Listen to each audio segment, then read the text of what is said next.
When my son was born, I made him a promise. Not out loud, not written anywhere, just whispered into that tiny ear while he slept on my chest. I'll make sure you never feel the kind of loneliness I did. His name was Ethan, and for 27 years he was my reason for breathing. Even after his father left. No explanations, no letters, not even a phone call. I kept that promise. I worked 2 jobs, sometimes 3.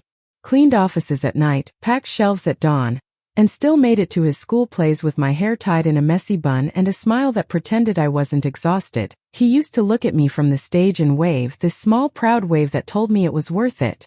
Every hour, every skipped meal, every time my fingers cracked from detergent. We were a team. Or at least that's what I thought. Everything began to change after he got his first big paycheck. Ethan had always been ambitious. Even as a kid, he used to say, "Mom, one day I'll buy you a house with stairs and a fridge full of snacks you don't have to count before eating." I'd laugh, kiss his forehead and say, "Just don't forget me when you get rich." He'd grin, "How could I ever forget you?"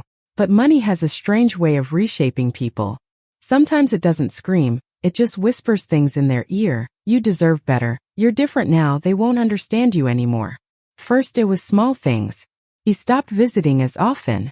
Said he was too busy with clients' deals meetings. Then came the tone in his voice, polite but distant. Like I was a teacher from a school he once attended. The final straw came one afternoon when I called him to ask if he'd come by for dinner. He didn't answer. Instead, his assistant did. "Mrs. Parker? Ethan's in a meeting. Would you like me to schedule a call for next week?" Schedule. Call. My own son. That night, I sat at the kitchen table staring at the old ceramic plate with the chipped edge. The one we used to share pancakes on every Sunday.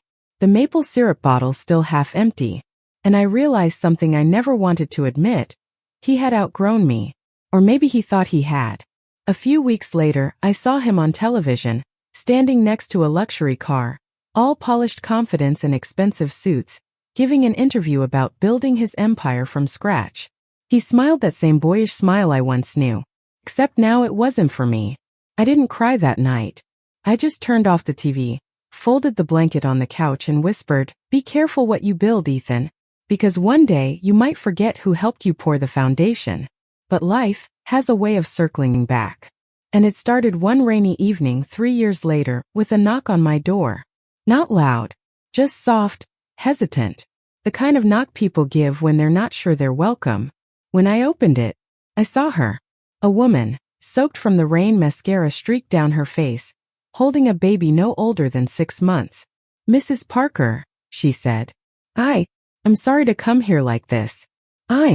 She hesitated, her voice trembling. "I'm Lily, Ethan's wife." "Got it. We'll scale up the length in bigger chunks." Rainwater trailed in behind her, a thin silver path across my old linoleum. The baby squirmed and whimpered, then tucked his face into the crook of her elbow like he was trying to hide from the weather and the world. She stood there at the threshold, shivering, holding that child the way you hold a promise you're afraid to break. "I'm Lily," she said again, swallowing. "Ethan's wife." There was a small silly thing my brain did right then. It looked for the wedding photo. Not because I expected to see it on my wall, but because in some gentle corner of my imagination, I had a picture of my son getting married and I was there. Hair pinned, a soft dress, a corsage that made my wrist feel delicate. I could hear my own voice in that pretend world, whispering to him, "Be kind to her. Be the kind of man who makes room." In that pretend world, I had a copy of the photo. In this one, I had a stranger in my doorway. "Come in," I said, stepping aside.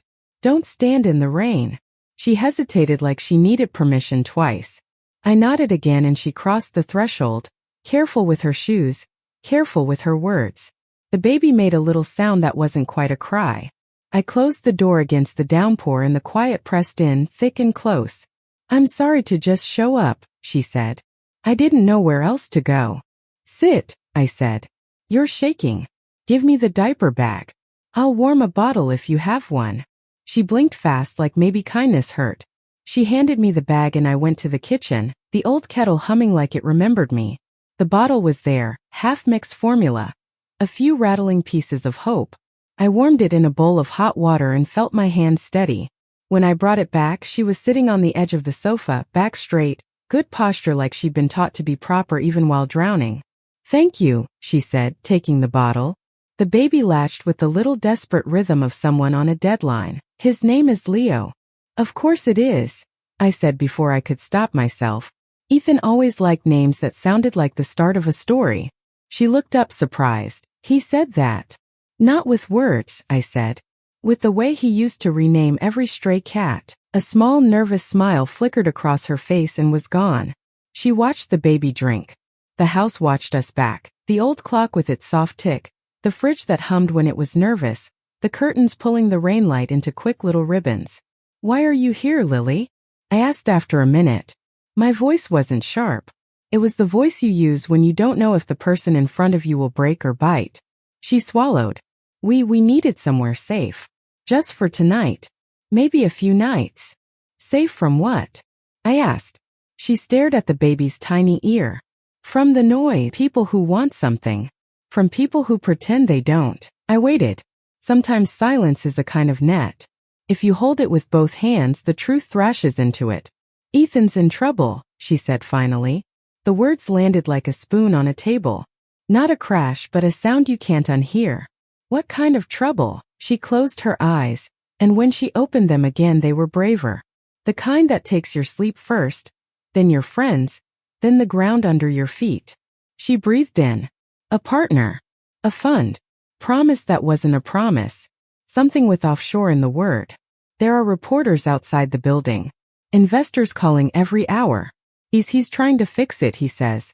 But everything's frozen. Accounts. Cards. Everyone's nice until they're not. The rain slowed like it was listening. "Why didn't you call me?" I asked before remembering I was the one who had been cut out of the phone book of his life. "I didn't know your number," she said. "He never." She stopped. "He doesn't talk about before." Or he didn't. Not until last week. My thumb rubbed a small circle into the sofa seam. "What changed last week?" She adjusted the bottle angle with careful hands, like she was steering a ship through a narrow channel.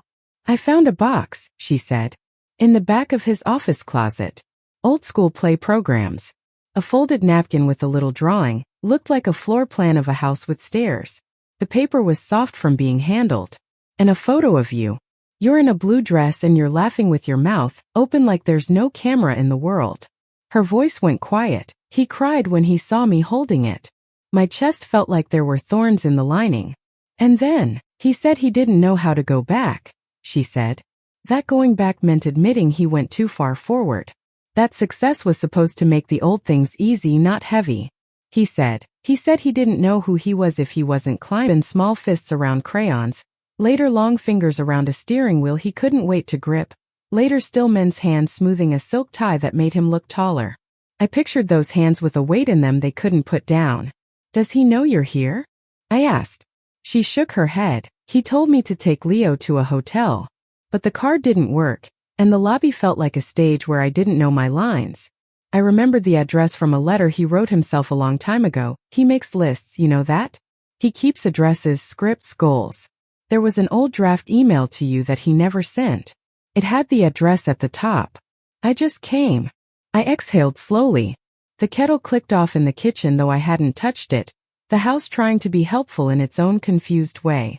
"Let me make you something to eat," I said.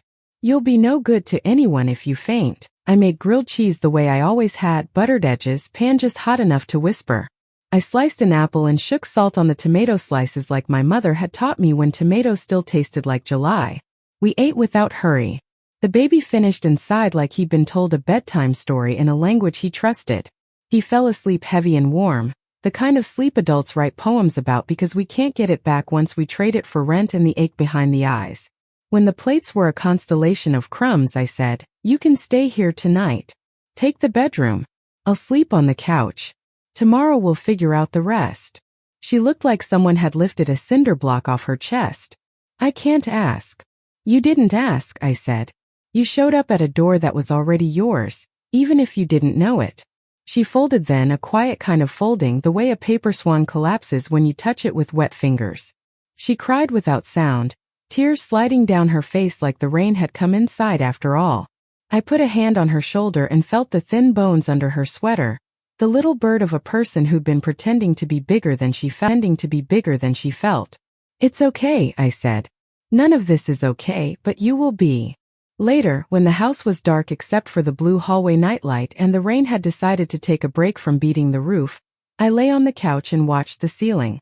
The old water stain near the light fixture looked like a continent, like a place you could get lost in and somehow also found. My phone, my quiet, ordinary, mostly silent phone, lit up on the coffee table. Unknown number. My finger hovered. Then I answered. For a second there was nothing, just breath tangled with worry. Then a voice I knew like the back of my own hand trying not to sound like a boy. Mom. I felt something in me set down its suitcase. Ethan. He cleared his throat. Is Lily there? Yes. I kept my voice neutral, the way you keep a glass level when you're walking over carpet. Is Leo okay? He's asleep. He exhaled like he'd been holding his breath for 3 years. I told her to go to a hotel. She shouldn't be bothering you. Things are complicated. Hotels are for being seen, I said.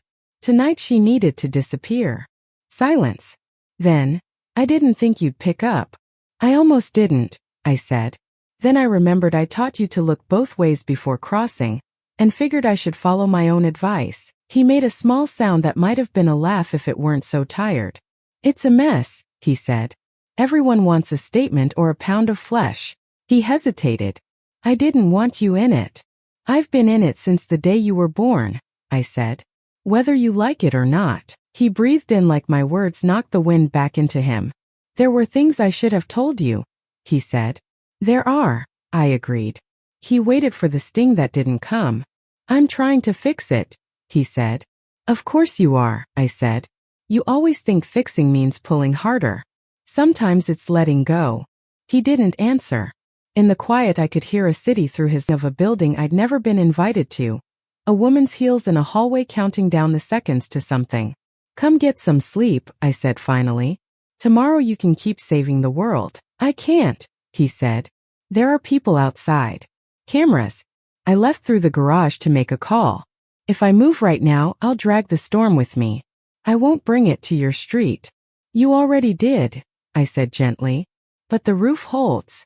He exhaled. I'll call in the morning. You better, I said. Or I'll learn how to use social media and make a scene. A small real laugh. Please don't. Good night, Ethan. Good night, Mom. I set the phone down and stared at it like it might translate all the words we hadn't said into a language we both understood. In the bedroom, Lily turned in her sleep and the baby made a little sigh. I closed my eyes and dreamed of a house with stairs, the kind you can run up when you're small and hold on to when you're old. Morning came like it always does. Shy at first, then bold through the kitchen window. The rain had washed the world and left everything a little cleaner at the edges. I made coffee and the smell put its arms around the room. Lily walked in, hair pulled into a quick knot, Leo warm on her shoulder, that new mother gravity that keeps you from floating off the planet. Sit, I said. Eat. She obeyed the way people do when obedience is rest. Thank you, she said into the coffee steam. My phone buzzed again. Ethan. I looked at her. Do you want to be here for this? She nodded and sat a little straighter like a witness. Morning, he said when I picked up. He sounded like someone who hadn't put his voice on yet. Morning, I said. You sound like a man who fought his pillow and lost. He let out a breath. I barely slept. There's a hearing in 2 days. An injunction. They think I knew. I didn't. I swear. Tell the truth like you're paying cash for it, I said. That quiet I heard the clink of a cup on a counter that wasn't mine. Is Lily there? He asked. She is. Can you put me on speaker? I did.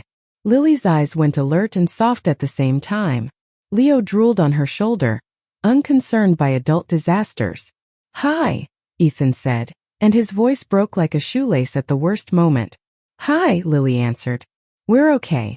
We needed a quiet place. I know, he said. I'm sorry. I wanted to keep you away from the worst of it. You kept me away from all of it, she said. Not unkind. Just true. He swallowed. I thought if I held it all, it would weigh less. That's not how weight works, I said. It's not even how math works. I could almost see him close his eyes. I made something ugly by not looking at it, he said. I trusted a friend without reading the fine print, and then I signed my name to a tower of cards. Now every time someone breathes, it shakes. Then you need to stop making the wind by pretending it's not there, I said. I have to go downtown, he said. Lawyers. PR. I hate that sentence. But Mom, could I come by later? After it's over? If there aren't cameras. Later, I said. We'll be here. And if there are cameras, I have a broom and a face that says try me. He almost laughed. Okay. I'll see you. After we hung up, Lily turned the coffee mug in her hands like it might answer a riddle. He's scared, she said. Good, I said. Fear makes honest men if they live through it. We spent the morning being ordinary on purpose. I showed her the good towels and the drawer with the batteries and the way my bathroom door sticks when the weather is indecisive. She washed bottles. I folded tiny onesies with the sort of tenderness that makes you forgive everyone who ever lied. I told her about the time Ethan tried to build a lemonade stand. Told me about the way he counts steps when he's stressed, the square of sidewalk where he decides if a day is salvageable. We packed a bag for Leo with enough diapers for a small war. Around noon my street changed. It's hard to describe unless you've seen it happen, the way quiet neighborhoods sense a storm before the cloud arrives. A sedan parked at the corner for too long. A woman in a coat that didn't match the weather, shoes that were about walking but not too far. A man pretending to check a map and not looking at my house. They were polite. They were patient. They were professional like fishermen. I looked out through the curtain slit and weighed the shape of my love against the shape of the world's appetite. Then I turned back to Lily. Let me go, I said. Go where? She asked. To get him, I said.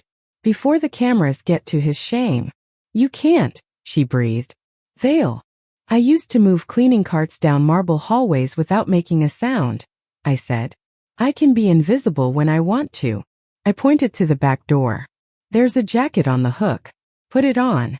If anyone knocks, you're just a neighbor who came to borrow sugar and stayed to gossip. She bit her lip. Are you sure? About Ethan? I asked. I've been sure of him since he was a heartbeat on a technician's screen.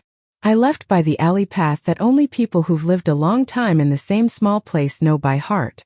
The sky had emptied itself and now it was just high, clean blue, like the world had taken a shower and was late for work. I walked to the bus stop because nothing makes you less interesting than public transportation. I sat next to a man reading a paperback and a girl chewing gum with the kind of dedication usually reserved for religion. No one looked at me. It was a miracle. Downtown had a shine that morning. Glass and steel turned into mirrors by the air itself. I got off 2 stops early and walked the rest, past a cafe where the barista tattoos were probably more expensive than my car had been, past a group of men wearing identical lanyards like out being important. The building where Ethan lived stood like it had opinions about the middle class. A doorman stood in front with a face that said gravity was his cousin. I didn't go to the front. I never go to the front when the back has a story to tell. The service entrance had a keypad. The delivery guy coming out had empathy. He held the door with his foot while he sorted receipts. I said thank you without words and slipped in like a rumor. Inside, a corridor humming with the music of rich people's secrets, refrigeration units, laundry machines that probably knew poetry, a narrow elevator with a mirror that made you question all your life choices at once. I went up to 10, then walked the stairs to 11 because the elevator announced itself like a trumpet.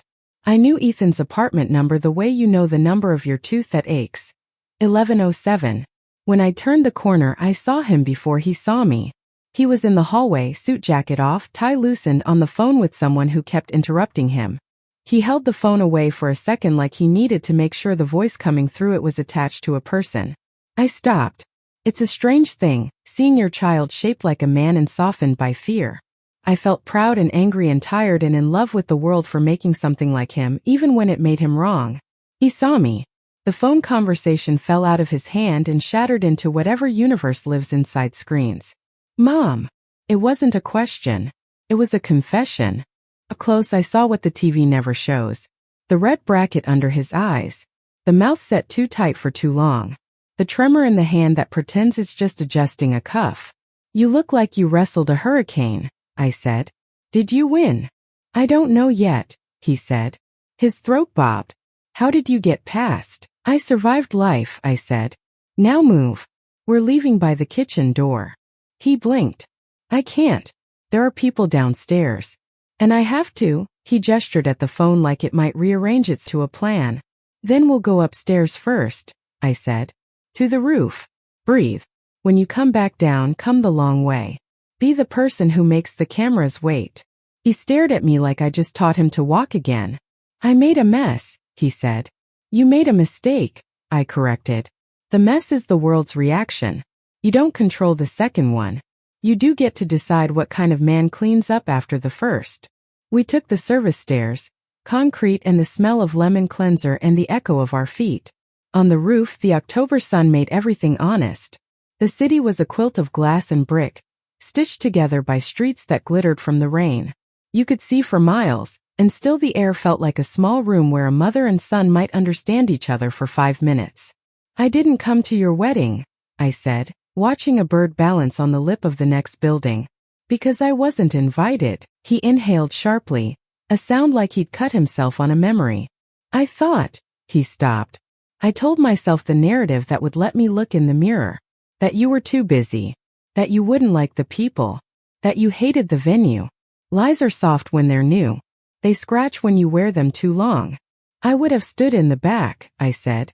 I would have clapped like I'd won a prize. He looked at me with the face of a boy and a man poorly stitched together. I thought success meant not needing anything, he said. I thought needing meant weakness. I forgot that needing and loving are first cousins. And shame? I asked. Shame, he said, staring at the edge of the roof. Shame convinced me that the only thing worse than failing was failing in front of the person who taught me to try. We stood like that for a while. A breeze moved our clothes and made us look more alive than we felt. Lily and Leo are at my house, I said. They slept. They ate. Leo gurgled at the ceiling fan like it told a joke. His shoulders loosened a fraction, like I invented them, I said. A sound broke across the roof. Far away sirens, closer voices, the world collecting itself again. Ethan ran a hand over his face. There's a hearing, he said. And I have to make a statement today. They want me to read words someone else wrote so that they can control the story. It says we a lot when the person who messed up is me. It says regret without saying what I regret. It says moving forward like the past is a shed you can lock. What do you want to say? I asked. He swallowed. That I trusted a person because it was easier than doing the boring, hard work of due diligence. That I liked being the guy with answers so much I forgot how to ask questions. That in trying to outrun where I came from, I ran past the values that kept me standing. He looked at me. That I hurt people who believed in me. And that I cut off the one person who told me I was enough before I had anything to prove. That's a statement, I said. Not a performance. I'll lose things, he said. Deals. Friends who like their names on invitations. People want certainty. I don't have it. They want certainty because they're scared, I said. Give them honesty. It's rarer. He took a breath like the air had finally agreed to be on his side. Will you? He stopped. And I could see the boy under the suit trying to find his bravery. Will you be there? In the back, I said, clapping like I won a prize. We went down the long way. In the kitchen corridor, a young staffer glanced up and then looked away, the universal language of I didn't see you if you didn't see me. At the lobby exit, the world waited like it had questions it knew we couldn't answer. Cameras, microphones, faces arranged for hunger. Ethan's jaw set. I put a hand on his arm. Walk like you're going to church, I said. Not a funeral. He stepped out and the swarm buzzed. Questions hit like he didn't run. He said, good afternoon, which is a kind of armor, and moved through the noise with a steady pace that said he didn't owe speed to anyone. I followed at a distance the way shadows do when they're on your side. The small hearing room downtown smelled like dust and the word order. People filed in with their agendas folded into their notebooks. Ethan sat between a lawyer who pressed his lips together like punctuation, and a woman who wrote everything down in longhand as if that kept it true. When it was his turn, he stood without flair. He didn't read the prepared statement. He spoke like he was talking to a person. He said the words he'd said on the roof, changed only by the fact that there were 20 pairs of eyes asking him to be someone else. He said I when it mattered. He said, I'm sorry, without trying to take the apology back in the next sentence. When he finished, the room did the thing rooms do when they are surprised into respect. It got more quiet than it needed to be. The judge nodded once, almost imperceptible, the kind of nod that says, "At least you didn't make me sit through another performance." There would be consequences. There always are. But the shape of them had changed. You could feel it. The difference between a wall and a door. I left by a side aisle and stood under a tree outside. The leaves caught between green and gold like indecision turned into color. My phone buzzed. A message from Lily. "How did it go?" "He did the thing men are bad at," I typed. He told the truth. When I got home, evening had arrived quietly, like a friend who knows where you keep the glasses. Lily had made chicken soup. It tasted like the past and the future weren't enemies. Leo was on a blanket on the floor, arms windmilling at the ceiling fan like he'd been looking forward to it all day. We ate. We didn't talk about money. We didn't talk about headlines. We talked about the way babies smell like warm bread and laundry soap, and the way houses change when you put a crib in them, and how the front steps of my place have a crack that looks like a river on a map. I washed dishes and Lily dried and the baby fell asleep on the sofa with his mouth open like a small opera singer resting between arias. The door knocked once, then twice, a rhythm that belonged to my past. I opened it.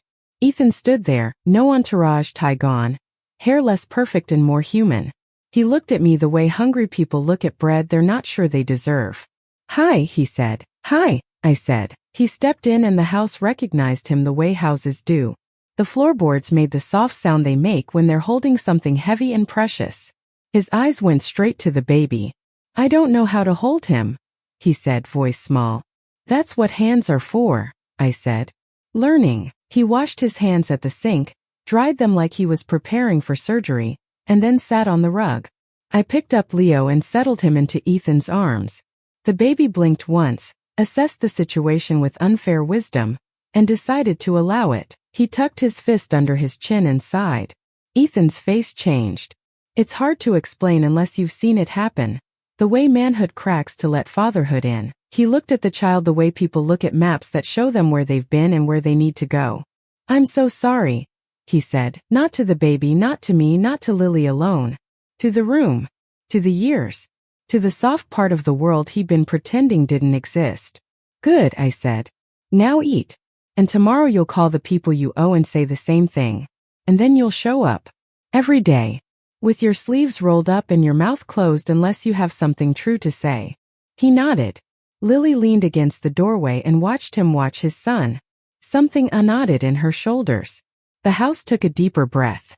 Later, when Leo was in the borrowed crib in my room, I put a blanket on the couch for Ethan and handed him a pillow that had survived the last 10 years by being sturdier than it looked. He took it like a gift he hadn't earned. "Mom." "Yes." "Why did you let us in at corners like I used to tuck in his sheets when he was 5 and afraid of the dark that kept dressing itself up as different monsters?" "Because life did what life always does," I said. "It had other plans." He was quiet a long time. "I thought money would make me safe." "It can buy locks," I said. "It can't buy keys." He watched the ceiling like there might be an answer written up there for people who know how to squint. "I told myself I cut you off because you wouldn't understand this world." I waited. "But the truth is," he said, and the words came out soft and dangerous, "I cut you off because you knew me too well. And if you saw me, you'd see the cracks." "The cracks are where the light gets in," I said, "and where your lies fall out." He smiled, tired and honest. Will you come with me to talk to the investors tomorrow? Sit in the back and make that face you make when I'm about to say something stupid." "I have a variety of faces," I said. "I'll bring the full collection." He closed his eyes. "Thank you." "Sleep," I said. "Tomorrow we do courage again." And we did. The next day and the next. Courage is not a one-time purchase. It's a subscription with no cancel button. There were meetings in rooms too cold on purpose. There were men whose empathy was on backorder and women who had perfected the art of polite cruelty. There were signatures that tasted like vinegar and calls where the only honest sentence was the first one. Ethan got up and looked people in the eye and said the words he needed to say even when they didn't clap. Some shook his hand like they were measuring it. Some turned their faces into a door. But enough of them listened long enough to see that failure is a bridge if you stop treating it like a wall. At night he came back to my house with takeout that somehow always needed salt. He held Leo until the baby's breath matched the metronome of a quiet heart. He learned diapers and the small kindness of warming wipes, and the precise angle at which a bottle becomes mercy. He and Lily figured out a new language that didn't use the words fine and later so often. In the small spaces between, we all remembered how to be a family without performing it for anyone. We sold the penthouse. We moved boxes that contained trophies and clothes that fit a man who didn't. We stored 3 suits and gave away 8. We took the elevator down without a camera and walked out the side door into a day that didn't need our permission. We found an apartment above a grocery store that smelled like oranges in the morning. The rent was reasonable and the windows were rude about their honesty, and when the wind came off the river at night, it sounded like the city was telling us to keep going. Ethan started again. Not from nothing, people love that story because it makes them feel magic exists, but from less. From enough. He did work that took skill and boredom both, the kind that makes you proud and also reminds you that pride with calluses is a better kind. He met with the young men who looked at him like a warning and a path. He told them the truth the way you hand someone a tool, carefully hoping they don't smash their fingers. He built a small steady thing. He sent money where it needed to go. He didn't make plans with other people's promises. One evening months later, we stood in my kitchen eating strawberries that tasted like the sun forgave us. Lily was at the table with a spreadsheet and a pencil she kept chewing. Leo was in a high chair throwing puffs like confetti and smiling at his own crimes. Ethan was washing the colander when he said, "I bought something today. Is this where I make a joke about yachts?" I asked. "Bigger," he said. He dried his hands and handed me an envelope. Inside was a photo, a printout really, of a small square house with a porch that leaned a little forward like it was trying to hear the street better. "It has stairs," he said. His eyes were shining like somebody had turned on a light inside him and forgotten the switch. "They're narrow and they creak when you're sneaking snacks. The fridge is not full yet, but it's stubborn. And there's a backyard where Leo can fall down safely." I stared at the picture until it became a map of every promise that had been made and broken and remade. "You don't have to fix the past," I said, my voice soft so it wouldn't break. "You can build a present that doesn't apologize for itself." He nodded. "I want you there," he said. "Not in the back. In the kitchen. In the front yard. In the photo on the wall." I looked at him, really looked, the way you look at a person when you're trying to see if the world's new shape suits them. He wasn't the boy I raised. He wasn't the man the headlines tried to make him into. He was the person who had lived through both and ended up here, holding a dish towel and a future. "Okay," I said. "But I won't be quiet in your kitchen." "Good," he said.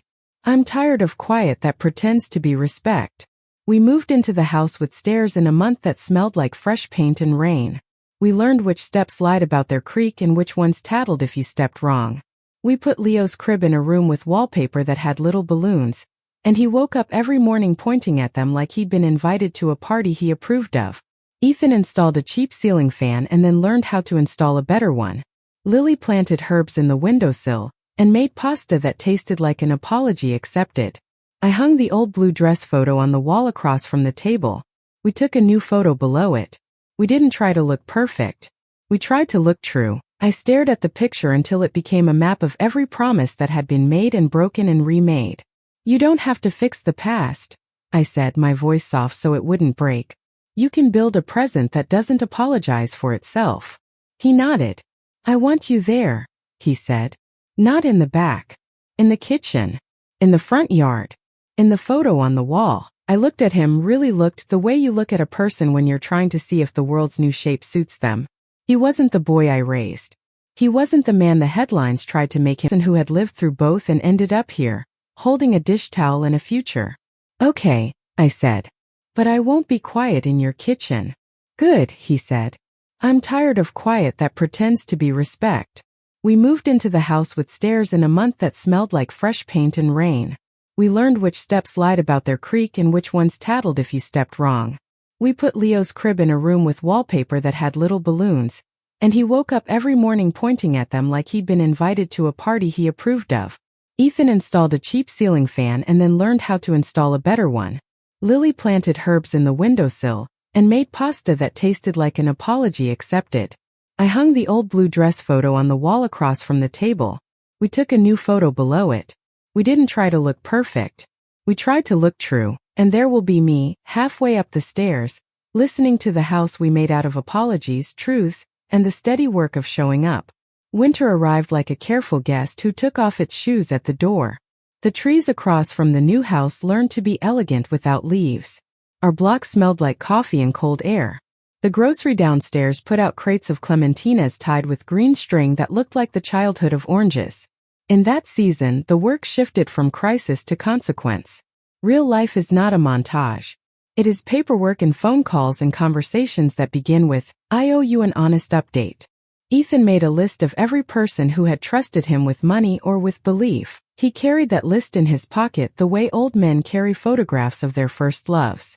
He called each name and did something too rare. He asked, "How did my decisions impact you?" Then he listened without trying to fix the answer inside the same sentence. Some people were kind. Few were cruel. The cruel ones were easier.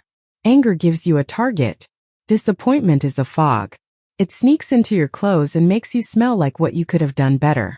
He sat at our kitchen table for hours with a yellow pad and the old calculator that clicks like castanets. He built a restitution plan that did not look heroic and did not ask the world to clap. It looked like checks mailed the day the money cleared. It looked like fees refused and extra hours accepted. It looked like a man who used to love the word scale learning to love the word enough. There was one investor who would not return calls. A retired school secretary named Mrs. Farrell who lived 2 bus lines away and believed in neat handwriting and cash in envelopes. Her grandson had told her about Ethan and she had taken a small slice of her small savings and handed it to the future like a loaf of bread left on a doorstep. Then the headlines came and the grandson stopped visiting because shame travels fast inside families. "Let me go," I said. "You already do too much," he said. "I vacuum judgment out of carpets for a living," I said. "I know where it hides." I found her in a second-floor walk-up with a cat who felt suspicious and a living room that had figured out how to be cheerful on a budget. She wore a cardigan that had earned its pills and had a wall calendar that still held November like she refused to see December until she was ready. "I came to say I am sorry on behalf of my son," I told her. "And to ask what sorry should look like to you." She set the kettle. She considered. "It should look like a man who does not hide when it is raining," she said. "It should look like tea in my kitchen, not flowers on my porch with a note written by someone who is paid to write notes." I called Ethan. He came with his sleeves rolled and his hair like he had not remembered to impress the world. He held his hat in his hands. He sat at her table and did not try to be bigger than what he had broken. He took her numbers and multiplied them by time and by the cost of worry. He wrote down the total like a sentence he would serve. She watched him write. Her eyes softened. "You are your mother's boy," she said. "I can always tell." He looked at me. He did not cry. His mouth trembled. His mouth trembled at the corners like the truth was a wind he had finally learned how to stand in. When we left, the cat brushed his leg once as if to say we were on probation, but the sentence could be reduced for good behavior. The days kept a rhythm. Mornings smelled like oatmeal and laundry steam. Afternoons smelled like the groceries' rotisserie chickens and fresh receipts. Evenings smelled like whatever Lily learned to cook that week, which often tasted like forgiveness and basil. Leo discovered that spoons are drums. He rejected peas on principle. He laughed at the dog that lived 2 floors down, a fluffy creature named Ranger who wore a sweater without shame. Ethan took consulting work from an old colleague who had chosen boring on purpose. The job looked like spreadsheets that told the truth, and calls with founders who wanted shortcuts and needed bridges. He came home with stories that tasted like déjà vu: young men with shoes more expensive than rent. Young women whose eyes were sharp enough to slice fruit. A boy named Marco who reminded me of the first half of Ethan's life. Hungry. Charming. Too fast. Marco sat at our table one night because the best conversations happen where the plates are still dirty, and the baby monitor hisses like a friendly snake. He had the posture of someone who sees the world as a door he can pick. "I have a line on capital," he said, and his smile flashed like a sales pitch. "Offshore. Aggressive returns. A friend of a friend. We get in early. We take the heat once. Then we never worry again." Ethan listened. His hand stayed quiet on the table. "What does your balance sheet look like without it?" he asked. Smaller, Marco said. But why be small if big is right there? Because small is honest when big is bluff, Ethan said. Do you know the names on your cap table? Do they know you? They know my numbers. Numbers do not show up to court with you, Ethan said. People do. Marco leaned back. He glared at the ceiling like it owed him funding. You got burned and now you want everyone else to live in a fireplace. I got burned because I tried to heat the whole world with someone else's match, Ethan said. He leaned forward so the boy would know this was not a sermon. It was a warning written in scar tissue. You are talented. That is not the same as ready. If you take money you do not understand from people you cannot reach without an introduction, you will one day sit across from a person like me and wish to trade all your velocity for a break. Marco's jaw worked like a stubborn lock. He stared at the baby monitor. Leo's small shadow turned on the crib mattress like the moon was telling him a secret. What if I do not want to be small forever? Marco said. Then practice being honorable while you are small, I said. So you know how to be honorable when you are big. He looked at me like he had forgotten older women are dangerous because they tell the truth without asking your permission. His face softened barely. He said he would think. People always say that when they are deciding whether to ignore you. 2 weeks passed. He called from a number that sounded like an empty hallway. I did not take the money, he said. I want to build something I can bring home to my mother. Bring your mother to dinner, I said. We will check your documents with a pencil and patience. We did. He hated it and he thanked us. That is how growth sounds when it is trying not to whine. January brought a different kind of test. Came with a fever. Babies burn like little suns when their bodies are fighting shadows. Leo's cheeks went red and his eyes turned glassy and he slept too much and then not at all. The thermometer told us numbers that made Lily's hands shake. We went to the emergency room where the lights are bright because fear needs witnesses. Time loses its manners there. Minutes stretch until they creak. A nurse named Joy with a voice like a warm scarf took Leo's vitals and kissed her teeth at the numbers and told us we were in good hands because she knew which hands were good. A doctor with tired eyes and kind fingers examined him and spoke in clear sentences that did not perform for the chart. It is likely viral, he said. We will hydrate and watch. It will feel like forever. It will not be. Ethan stood next to the crib on wheels and held the railing like a railing has ever been enough. He stroked Leo's hair with those same long fingers that used to smooth the ties of old ambition. He made a sound only I heard. The sound men make when they realize there is nothing to buy and nowhere to sign, and no one to outsource the terror to. He looked at me. His voice was a whisper that had learned to be steady. I used to think hard things were boardrooms, he said. I was a fool. We stayed through the night. We took turns holding cups and counting breaths and pretending we were not counting ribs. Ranger's owner texted pictures of the dog in pajamas. Marco dropped off a bag with snacks and a note that said, "The honest life is boring and I recommend it." Mrs. Farrow called to say she was praying in a very specific way. Joy smuggled extra ice chips as if they were diamonds. By morning, the fever broke like a small wave that had been trying to be an ocean. Leo's skin cooled. He looked at us with an expression that said we were dramatic and he would consider forgiving us.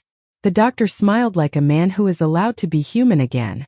We thanked the room and the bed and the air and the science. We went home. We put a cool cloth in the laundry and promised ourselves we would never forget this feeling even though we knew we would because that is how people survive. That scare rearranged furniture inside the house you cannot see. Ethan looked at his calendar and took out a pen and drew lines through meetings that were there because they made him feel important. He replaced them with 2 words. Daycare. Park. He discovered the art of leaving on time. He learned to stand at the window at 3:07 and know the exact minute Lily would be back with the stroller and a small person who had opinions about pigeons. He began to take calls while pushing swings. He learned that the sound of chains and laughter makes some lies evaporate. A month later the test arrived that had nothing to do with thermometers and everything to do with integrity. A firm called North Ferry reached out. Old money disguised as new. They liked the redemption narrative. They liked the public humility.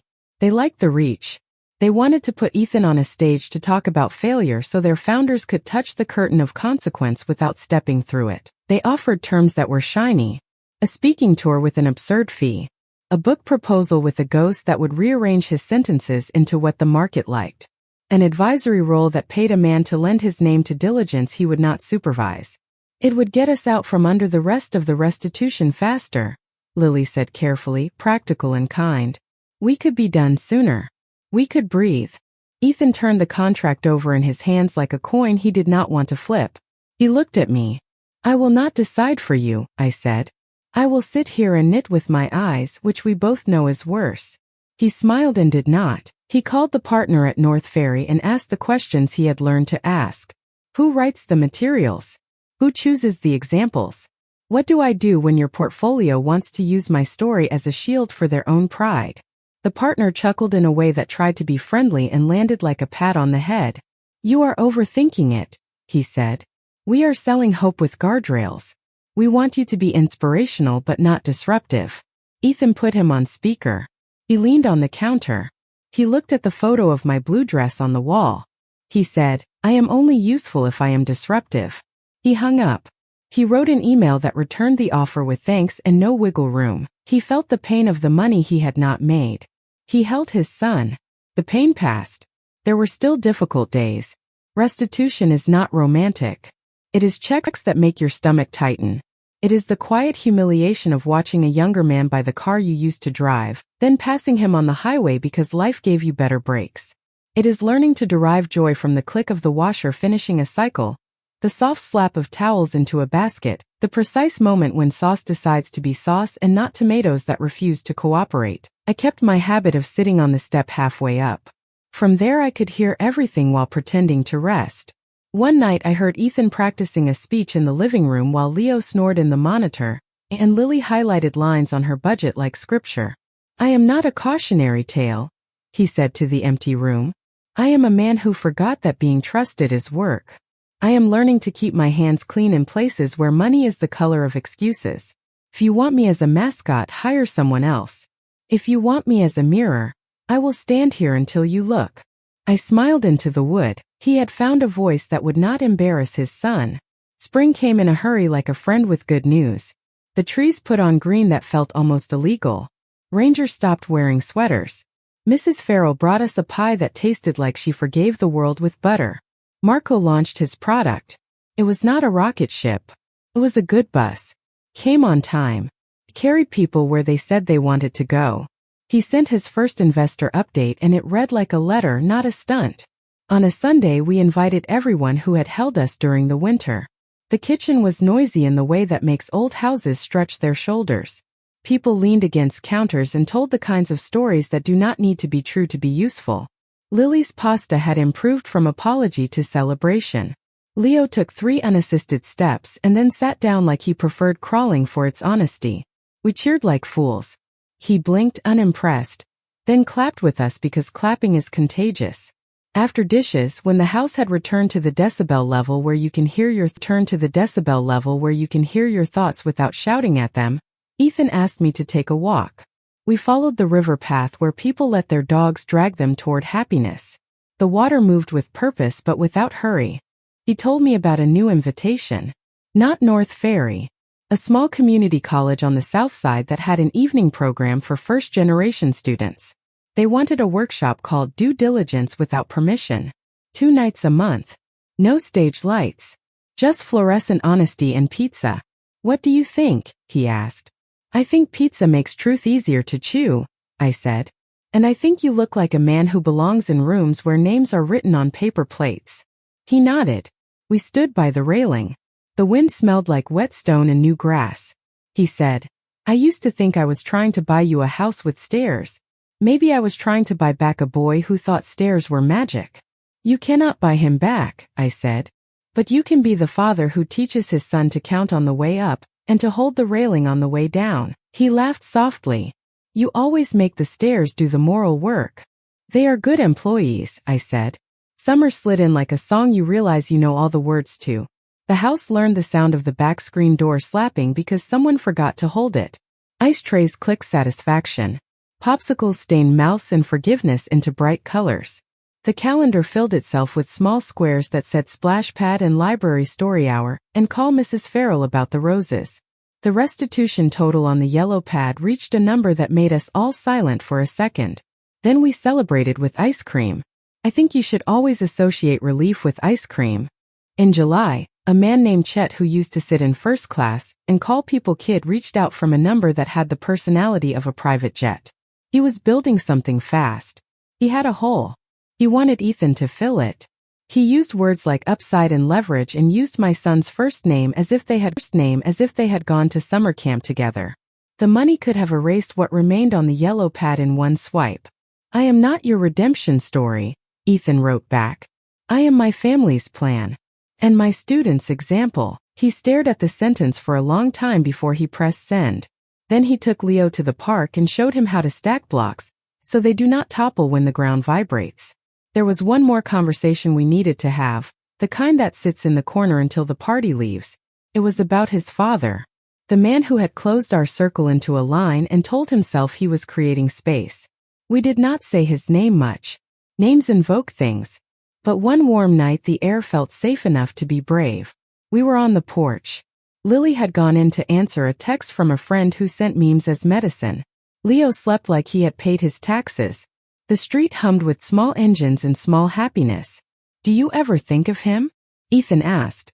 Yes, I said. Like I think of winter in July. I remember it will come again. I do not let it tell me what to wear. He called me once, Ethan said. Mid-crisis. Unknown number. He said he had advice for men in trouble. I listened for the part where he apologized. It did not arrive. What did you say? I said I was busy holding my son, he said. And then I hung up. I thought I would feel large. I felt like a door that had learned not to open. You did not slam it, I said. That matters. He nodded. He looked toward the upstairs window where the fan's shadow swam slowly over the ceiling. I do not want to repeat him, he said. You are already a different species, I said. You show up. You say the quiet sentences out loud. You do not change your number when life gets loud. He let that soak into his bones. I do not know how to be perfect, he said. Thank God, I said. Perfect decent men are miracles. Be the second kind and come home for dinner. He laughed and wiped at nothing. Sometimes happiness leaks out of the eyes when it has more joy than muscles. He reached for my hand. We sat like that until the mosquitoes suggested we had been sentimental long enough. August brought one more test that knew our address. A journalist with a podcast voice. He promised a fair profile. He wanted access. He wanted the house to be a character. He wanted me to cry on cue. He said his listeners needed arcs with edges. We are not content, Ethan said. We are a family. The man's side. That is a missed opportunity. It is a boundary, I said. You may quote me. We made lemonade that day and gave a cup to a kid who was passing with chalk dust on his knees. The journalist stood on the sidewalk and looked hungry and then left to find another meal. The boy drew a hopscotch that went to 14. Leo stepped on every square like rules were suggestions. By early September, the yellow pad had more lines through numbers than numbers themselves. The last check left my mailbox like a bird that knows where it is going. We sat at the table that night and looked at each other the way climbers do when the summit is not a place but a decision to keep walking. What now? Lily asked. Now we stop keeping score, I said. We let the normal days do their quiet work. Ethan folded the yellow pad and put it in the drawer with the takeout menus. He took the photo of the small square house from the envelope and taped it inside the cabinet door where we keep the spices. He stood there with the door open like a person praying in a new language. He turned around. He looked older than the boy I raised and younger than the man the headlines tried to age for their own purpose. He looked correct in his own face. Thank you, he said to the room, for not selling me to my best bidder. You are not for sale, I said. You are on loan to the people who need you. But you belong to us. We clink water like fancy people clink champagne. Leo banged his spoon like a drummer who had finally found his band. Ranger barked down the hall in agreement because dogs know when a house is telling the truth. Later, when the dishes were done and the lamp made the living room look like a stage where only sincerity performs, Ethan pulled a shoebox from the hall closet. He set it on the coffee table. He opened it. Inside were the old things he had not thrown away when ambition told him to travel light. The napkin with the staircase sketch. The school programs with my name circled in pencil. The photo of me in the blue dress laughing with my whole face. He took out a pen. He wrote on the back of the photo in small careful letters. He handed it to me. I read, "For the woman who turned every exit into a door. I forgot the way home. You left the porch light on." I held it to my chest and felt my heart clap. You want a moral. I can hear you asking for it in the way you breathe at the end of a story. Not yet. Not here. Not while the pasta water is still hot, and the fan is tracing circles on the ceiling like a compass that finally learned where north is. The moral is coming. It is not a line on a wall. It is a decision that will cost us something. It always is. For now, know this. My son cut me off after getting rich. The world took his side. I learned how to live without being asked to the party. Then life knocked on my door holding a baby in a storm, and I opened it. He did not come back because I shamed him. He came back because the house stood when the wind was rude. Because the kitchen kept serving truth. Because the stairs were still there, and they remembered our feet. Tomorrow he will stand in a room that smells like coffee you cannot afford and say no to an easy yes.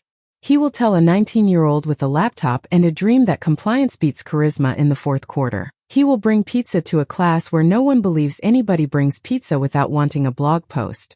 He will come home and wash his hands and kiss his son's head and sit on my step halfway up and ask me if I think he did okay. I will tell him he did. And I will mean it. We are not finished. The story has one more turn. I can feel it in the air the way you feel rain before clouds commit. A moment is coming that will test what we say we believe. The kind of test that does not care how well you speak, only how well you stand. When it comes, you will know. The house will hold. The kitchen will be quiet. The keys will be where we left them. And the door will open. By September's end, the heat got modest. The evenings learned to be kind. The trees outside our porch started practicing letting go, turning one leaf at a time like they were easing us into the idea that nothing holds forever. The yellow pad lived in the drawer with the takeout menus. We didn't check it as often. Not because the numbers weren't there anymore, but because the weight had shifted from math to meaning. Ethan walked easier. Lily laughed sooner. Leo discovered the word more and used it like a philosophy. Then the email came. It arrived on a Tuesday morning that had no plan to be important.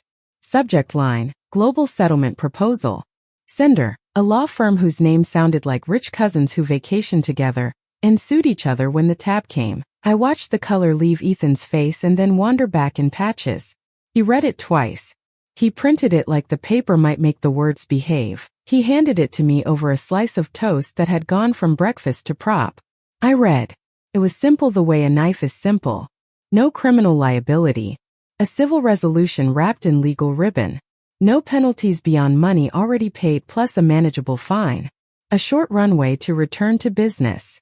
They would circulate a joint statement with phrases that sounded like laminate, no admission of wrongdoing. Differences in interpretation.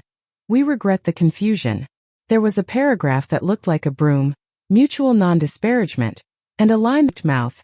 No public commentary on the matter beyond the approved text. They would expedite the dissolution of remaining claims if he signed by Friday at 4 p.m. They're selling closure, I said. They're buying silence, he said. Lily read it and pressed her lips into a thin line like she was trying to keep the wrong sentence from escaping. It gets us done, she said quietly. And done is tempting. We sat with the temptation like you sit with a sleeping dog you don't want to wake. Ethan turned pages as if the paper made a sound only he could hear. What happens to your class if you sign? I asked. I can teach tactics, he said.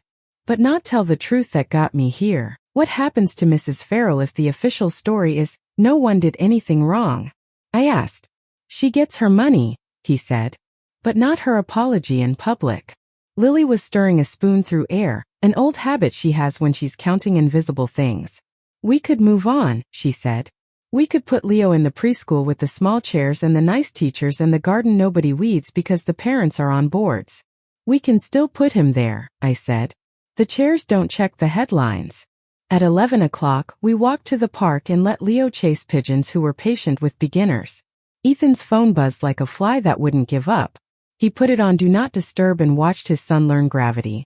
On the bench across from us, two teenagers argued about sneakers with the kind of intensity you wish policy had. A woman in scrubs fell asleep with her head on a rolled-up hoodie. A man in a suit talked to nobody in particular about momentum. The city did what it does, kept going without asking for permission. We took the long way home. The river was low and honest, rocks showing like bones under skin. The air had that metallic taste fall brings when it's sharpening itself. Ethan shoved his hands into his pockets and stared at the water like it might answer questions if you looked polite long enough. What would you tell your students? I asked. He didn't answer me. He answered the river. That truth without consequences is a story. Truth with consequences is a life. Then either live the lesson or teach something else, I said. We didn't decide that day. Some decisions need to marinate in the stew of your throat. That evening, Ethan went to the community college to teach due diligence without permission. He carried 2 pizza boxes and a stack of handouts printed so cheaply the toner gave up in the corners. I went with him and sat in the back where mothers sit when they want to be the quietest force in the room. The students were the kind of people I recognize, tired and stubborn and funny in ways that save them. A girl with braids who already knew she would one day run a team with the same calm as a weather report. A boy who wanted to build an app to help his aunt catalog the items in her bodega, so she could stop guessing the margins. A young man named Javier who worked nights and pressed his lips so tight when he listened you could hear how badly he wanted to get this part right. Ethan opened with the story. Not the performative one. The one with the boring parts. The questions he hadn't asked. The signatures he'd loved too much. The day I showed up in his hallway and told him we had to go breathe on the roof. And then he broke them into small groups with a scenario about a check that comes too fast with a friend's name on it. Javier raised his hand in the first 10 minutes and didn't put it down until the end. What do you do when a settlement wants your tongue? He asked. His voice was steady. His eyes were not. You measure what your silence costs other people, Ethan said. Then you decide if you can live with the invoice. Javier nodded like he had a bill in his pocket already. My brother did 3 months for someone else's weed, he said. Kept his mouth shut out of loyalty. He says it felt like dying for a friend who was not dying for him. I'm tired of silence that calls itself loyalty. The room went quiet in a way that made truth feel like it was too big to sit, and then it sat anyway. On the drive home, Ethan stared through the windshield like the night was a map. We came back to the house that smelled like laundry and the end of a day. Lily had made soup that wasn't fancy and tasted like somebody loved you. Leo slept, sprawled like a small prince with a stain on his shirt. We put our elbows on the table and our hearts on a scale and we did the math out loud. The settlement means we finish this year, Lily said. We get off the list of people waiting to be mad. We get a letter we can hand to anyone who wants to know if we are radioactive. And the price? I asked. She didn't look away. We accept a version of the story where no one did anything wrong. We teach the students that the only ship they can trust is ownership, Ethan said. And then we sell them a cruise package. He pushed the papers away like they smelled bad. He looked at me. If I sign, I provide for my family sooner. If you don't, you provide for them later with a spine they can hang coats on, I said. He put his face in his hands like a man praying to a god he wasn't sure believed in him back. When he looked up, his eyes were clean the way water is clean when it runs over stones long enough. I'm not signing, he said. We slept on it anyway. The next morning the email was still in the inbox, pretending patience. Ethan called the attorney who had helped him through the boring cruelty of the last year. They went to a small office with a window that refused to pretend the view was better than it was. A junior lawyer brought coffee that was too hot, probably on purpose. Ethan said no. The senior lawyer said, "Are you sure?" 5 different ways, each one more expensive than the last. Ethan said yes in a voice that made me proud and afraid. At 3:26 p.m. he sent the reply, "I decline. I will continue restitution to the last dollar and speak openly about the errors that got me here." He signed his name the way you sign insurance forms and birthday cards carefully because both matter. Immediately the phone started behaving like it was mad at us. Advisors who'd stayed when the money left called to tell him what a mistake looks like right before it happens. A reporter called to say the firm had leaked that he was difficult. The podcast man emailed to ask if he could frame the journey. North Ferry sent a one-line note that said, "You've chosen the harder road," and didn't bother with congratulations because the kind of people who offer you shiny things do not clap when you refuse. We ate spaghetti and pretended to taste it. Leo fed Ranger a noodle and laughed when the dog sneezed. After dishes, we braced for the knock. It came at 7:02, a rhythm I recognized down to the bone. Not the journalist. Not the process server. My past. Ethan's father. He'd aged like a man who had insisted life go easier on him and been surprised when it didn't. His hair was thinned out like an excuse. His eyes still had that dancing quality that makes weak people look interesting. He held his hat in both hands because he remembered enough to be performative. Anna, he said to me, using my name like a bandage. Ethan. He gave a small practice smile. I heard about the settlement. Thought I'd come, lend some family support. There are moments you can feel the house lean in. The stairs stopped breathing. Ranger retreated under the table with a growl you could mistake for a nap. Leo, blessedly, was busy with a truck in the pursuit of tiny rocks. What do you need? I asked because daughters of winter learned to ask that before any other sentence. He blinked, offended by accuracy. To see my son, he said. To help if I can. You can't, I said. But you can say what you came to say. He shifted the hat, tried on earnestness. There's a firm I know, old friends. They can get this settlement into a different shape. You sign. You protect yourself.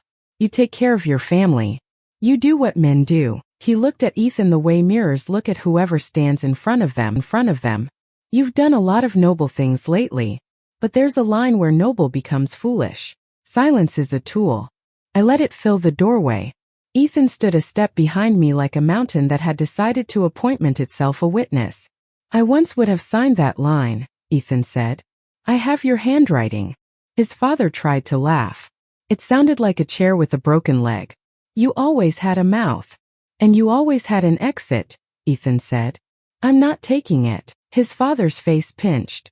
He looked at me like I might help him win an argument we weren't having. You're going to let him risk everything again? For what? For a principle?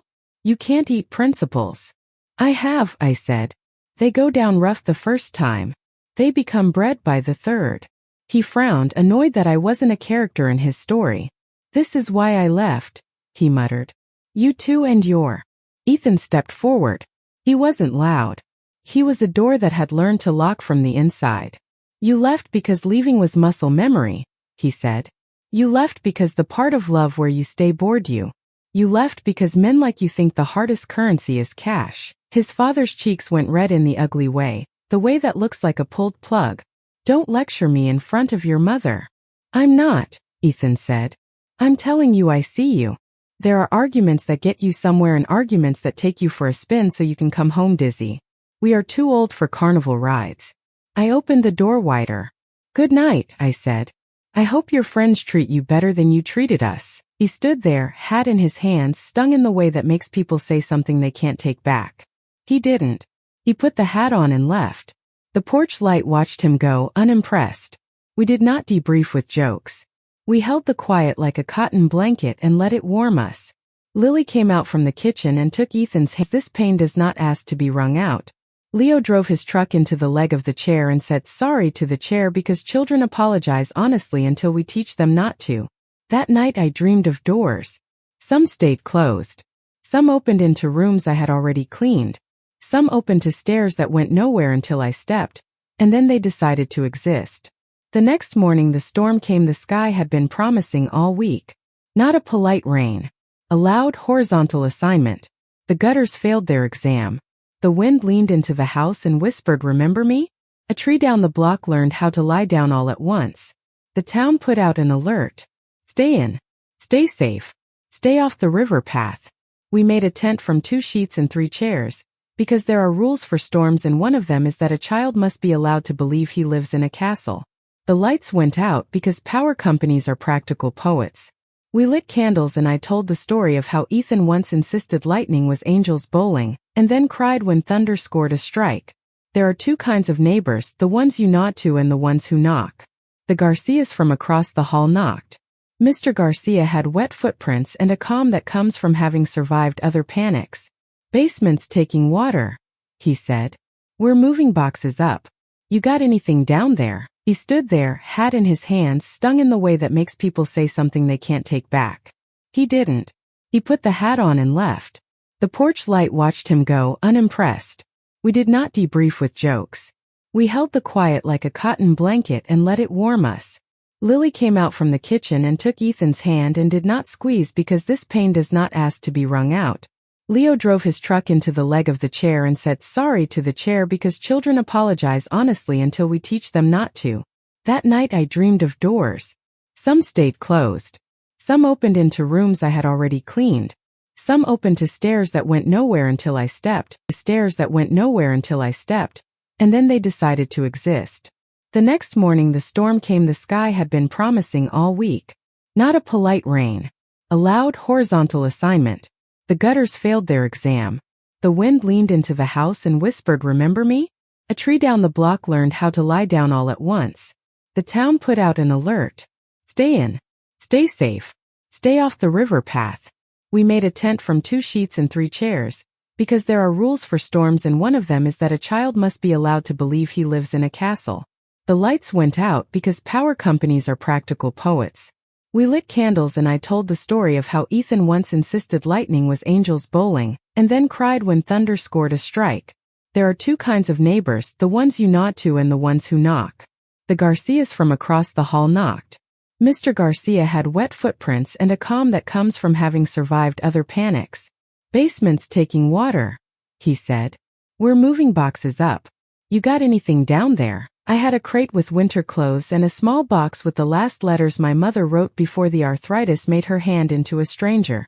We went. We made a line down the stairs and passed wet things up like a bucket brigade made of regular life. Lily held Leo in one arm and hauled coats with the other. Marco appeared in a poncho like a cheerful frog, shouted over the noise that he had soups and a generator and then trotted away because he is that age and that kind. Mrs. Farrell called from 2 bus lines away to ask what we needed, and when I told her she said, "I have a boy with a truck."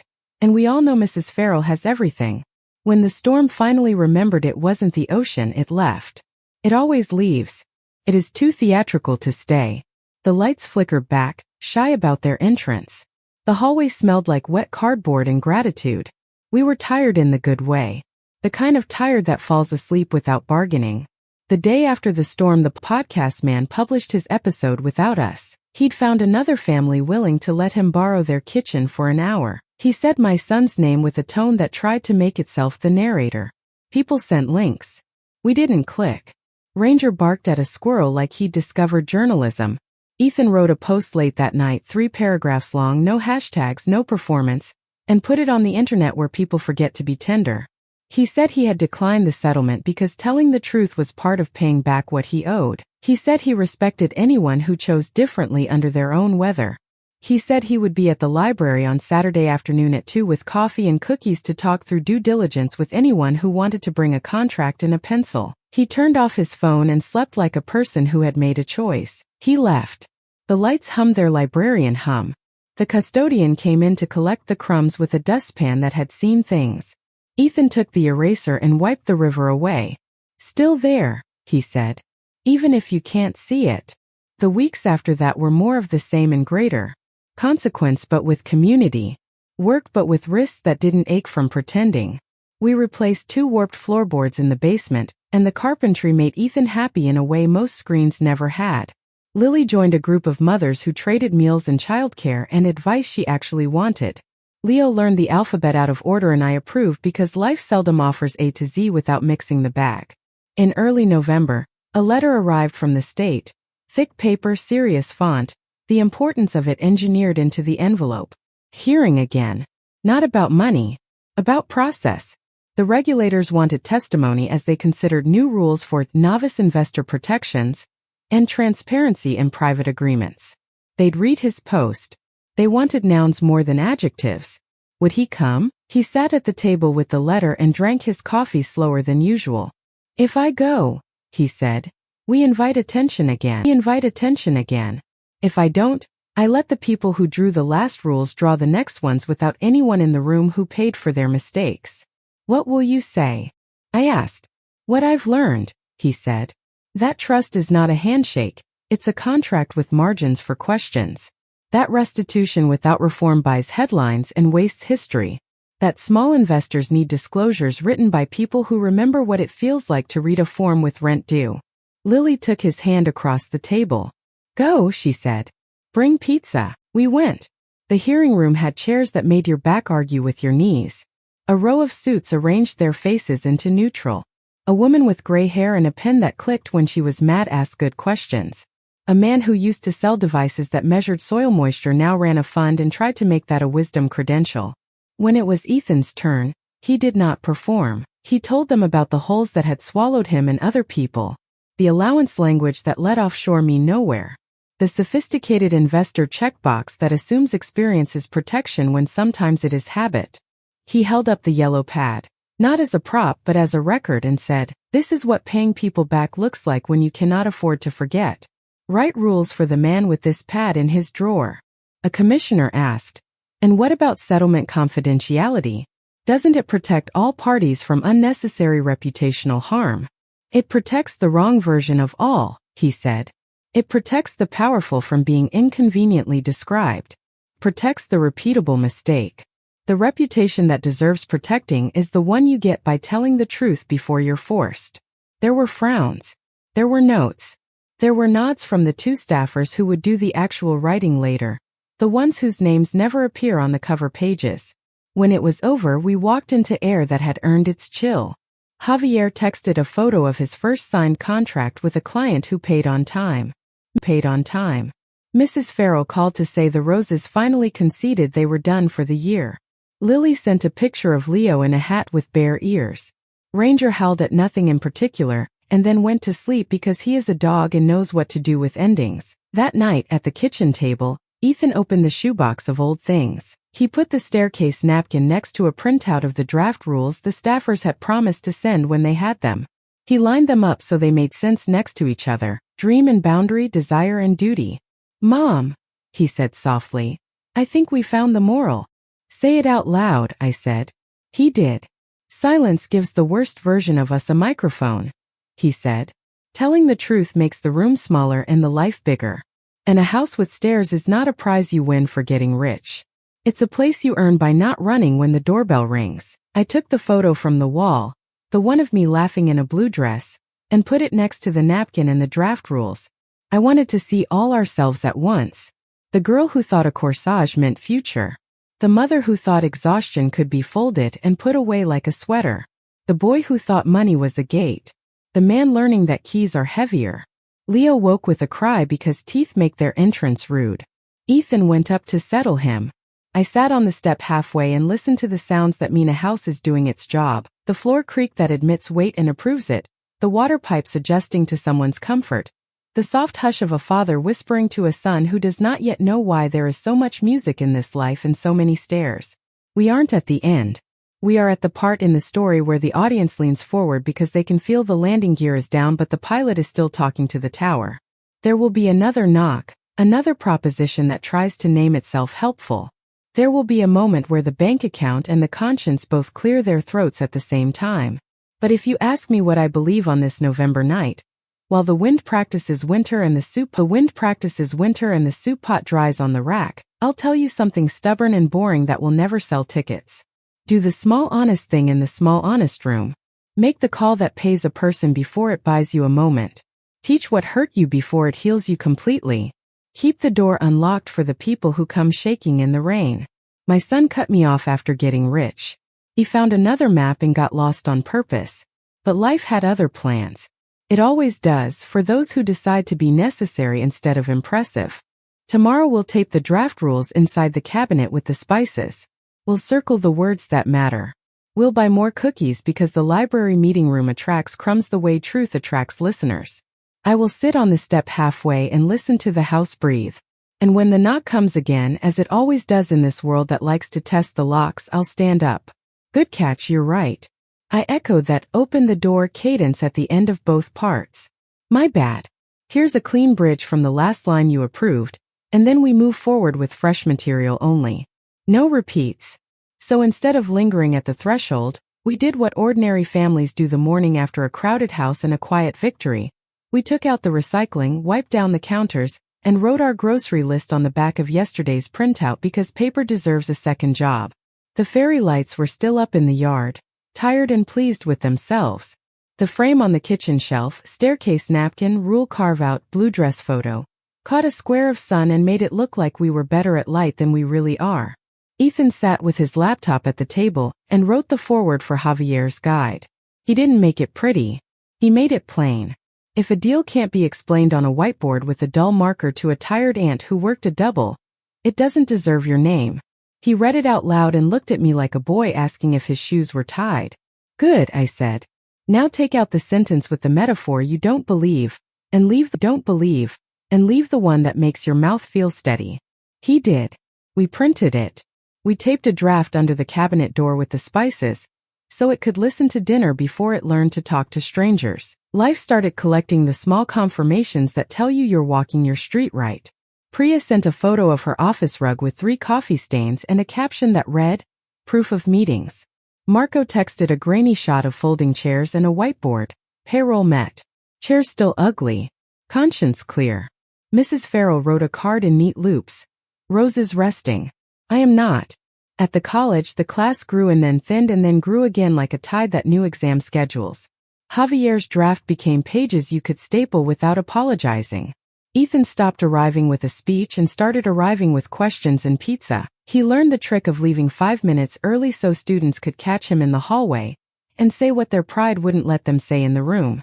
One night a woman named Keisha waited until the door almost shut.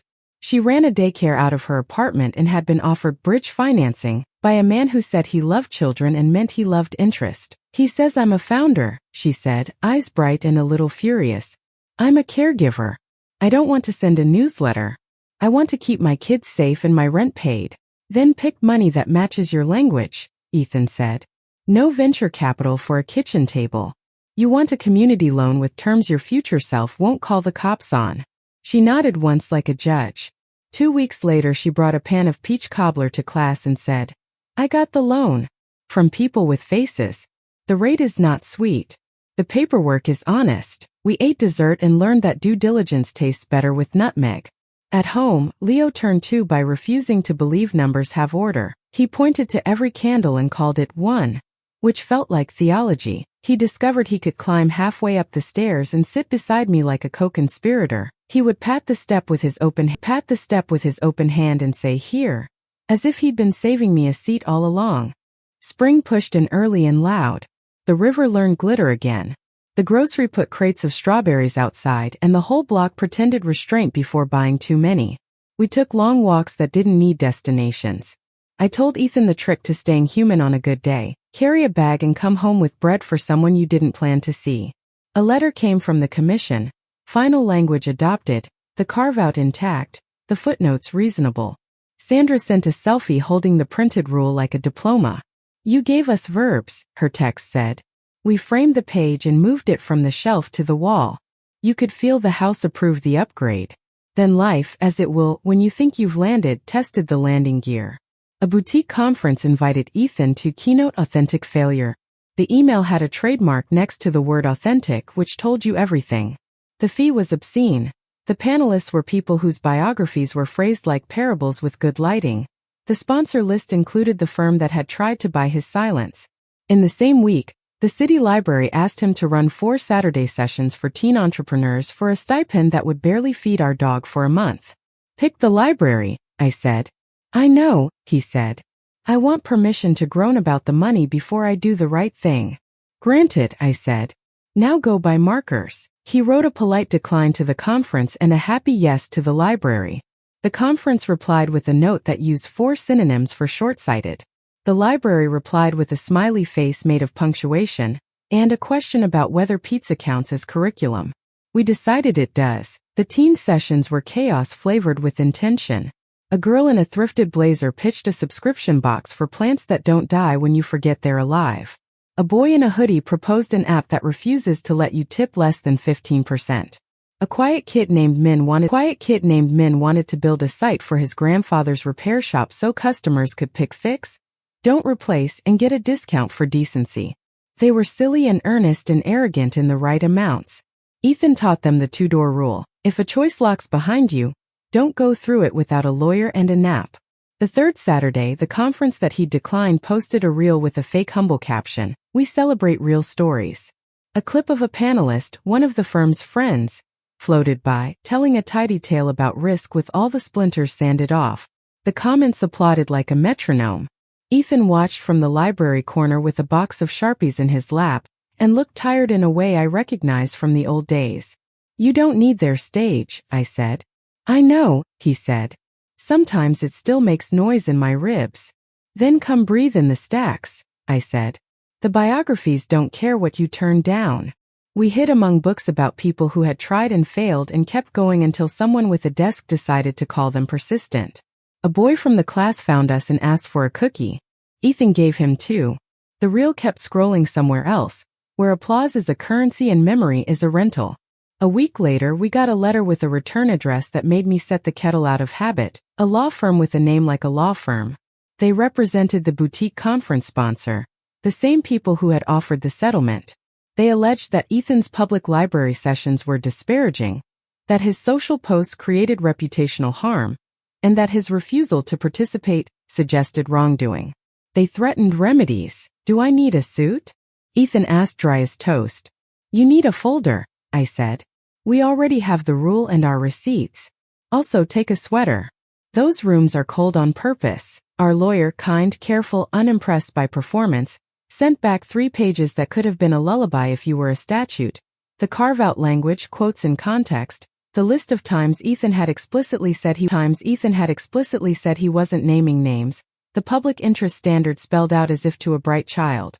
The firm replied with a letter shorter than their stationery's watermark. We will monitor. Which is the legal way to say we see you and we don't like mirrors. That night, Lily poured tea and said, I hate that doing the right thing still costs. It always does, I said. That's how you can tell it's the right thing. We kept going. The library Saturdays turned into a little city inside the city. Min launched a page for the repair shop. The first order was a toaster with a note that said, Save me from landfill.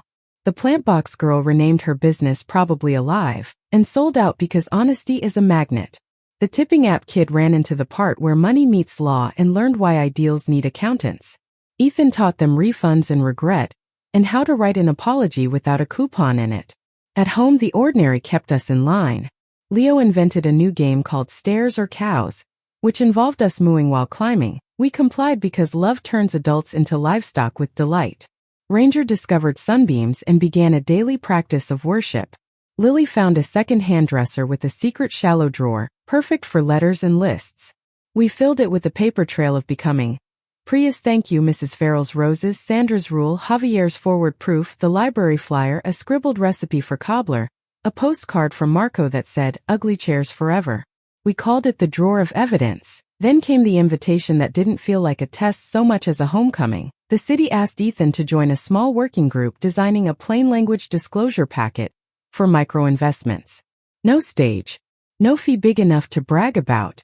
Just the chance to make forms honest. He said yes like a person accepting a plate of food. He and Sandra sat with 2 staffers in a room with bad coffee and a better mission and crossed out adjectives until nouns survived. They fought for a 1-page summary that told the truth plainly, and didn't try to be generous where generosity looks like omission.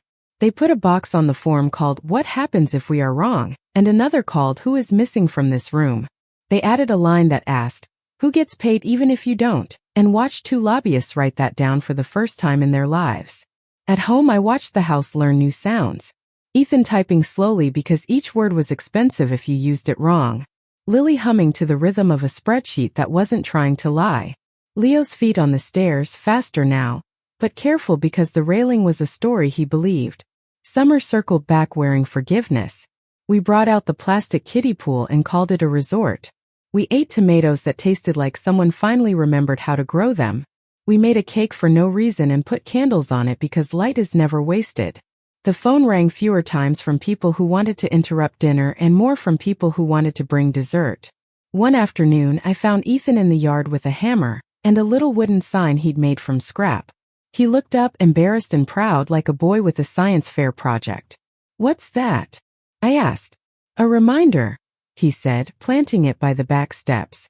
The letters were uneven and therefore honest. Check the hinge. Hold the railing. Tell the truth. Bring pizza.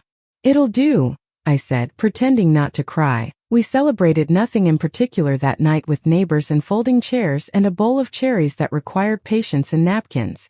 Someone played a song from the year I still dance without asking my knees first. The fairy lights went up again because light becomes a habit if you let it. We leaned into a summer that had decided to trust us.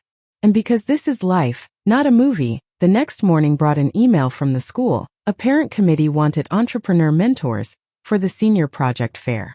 3 other names were on the list. One belonged to the man with the perfect watch.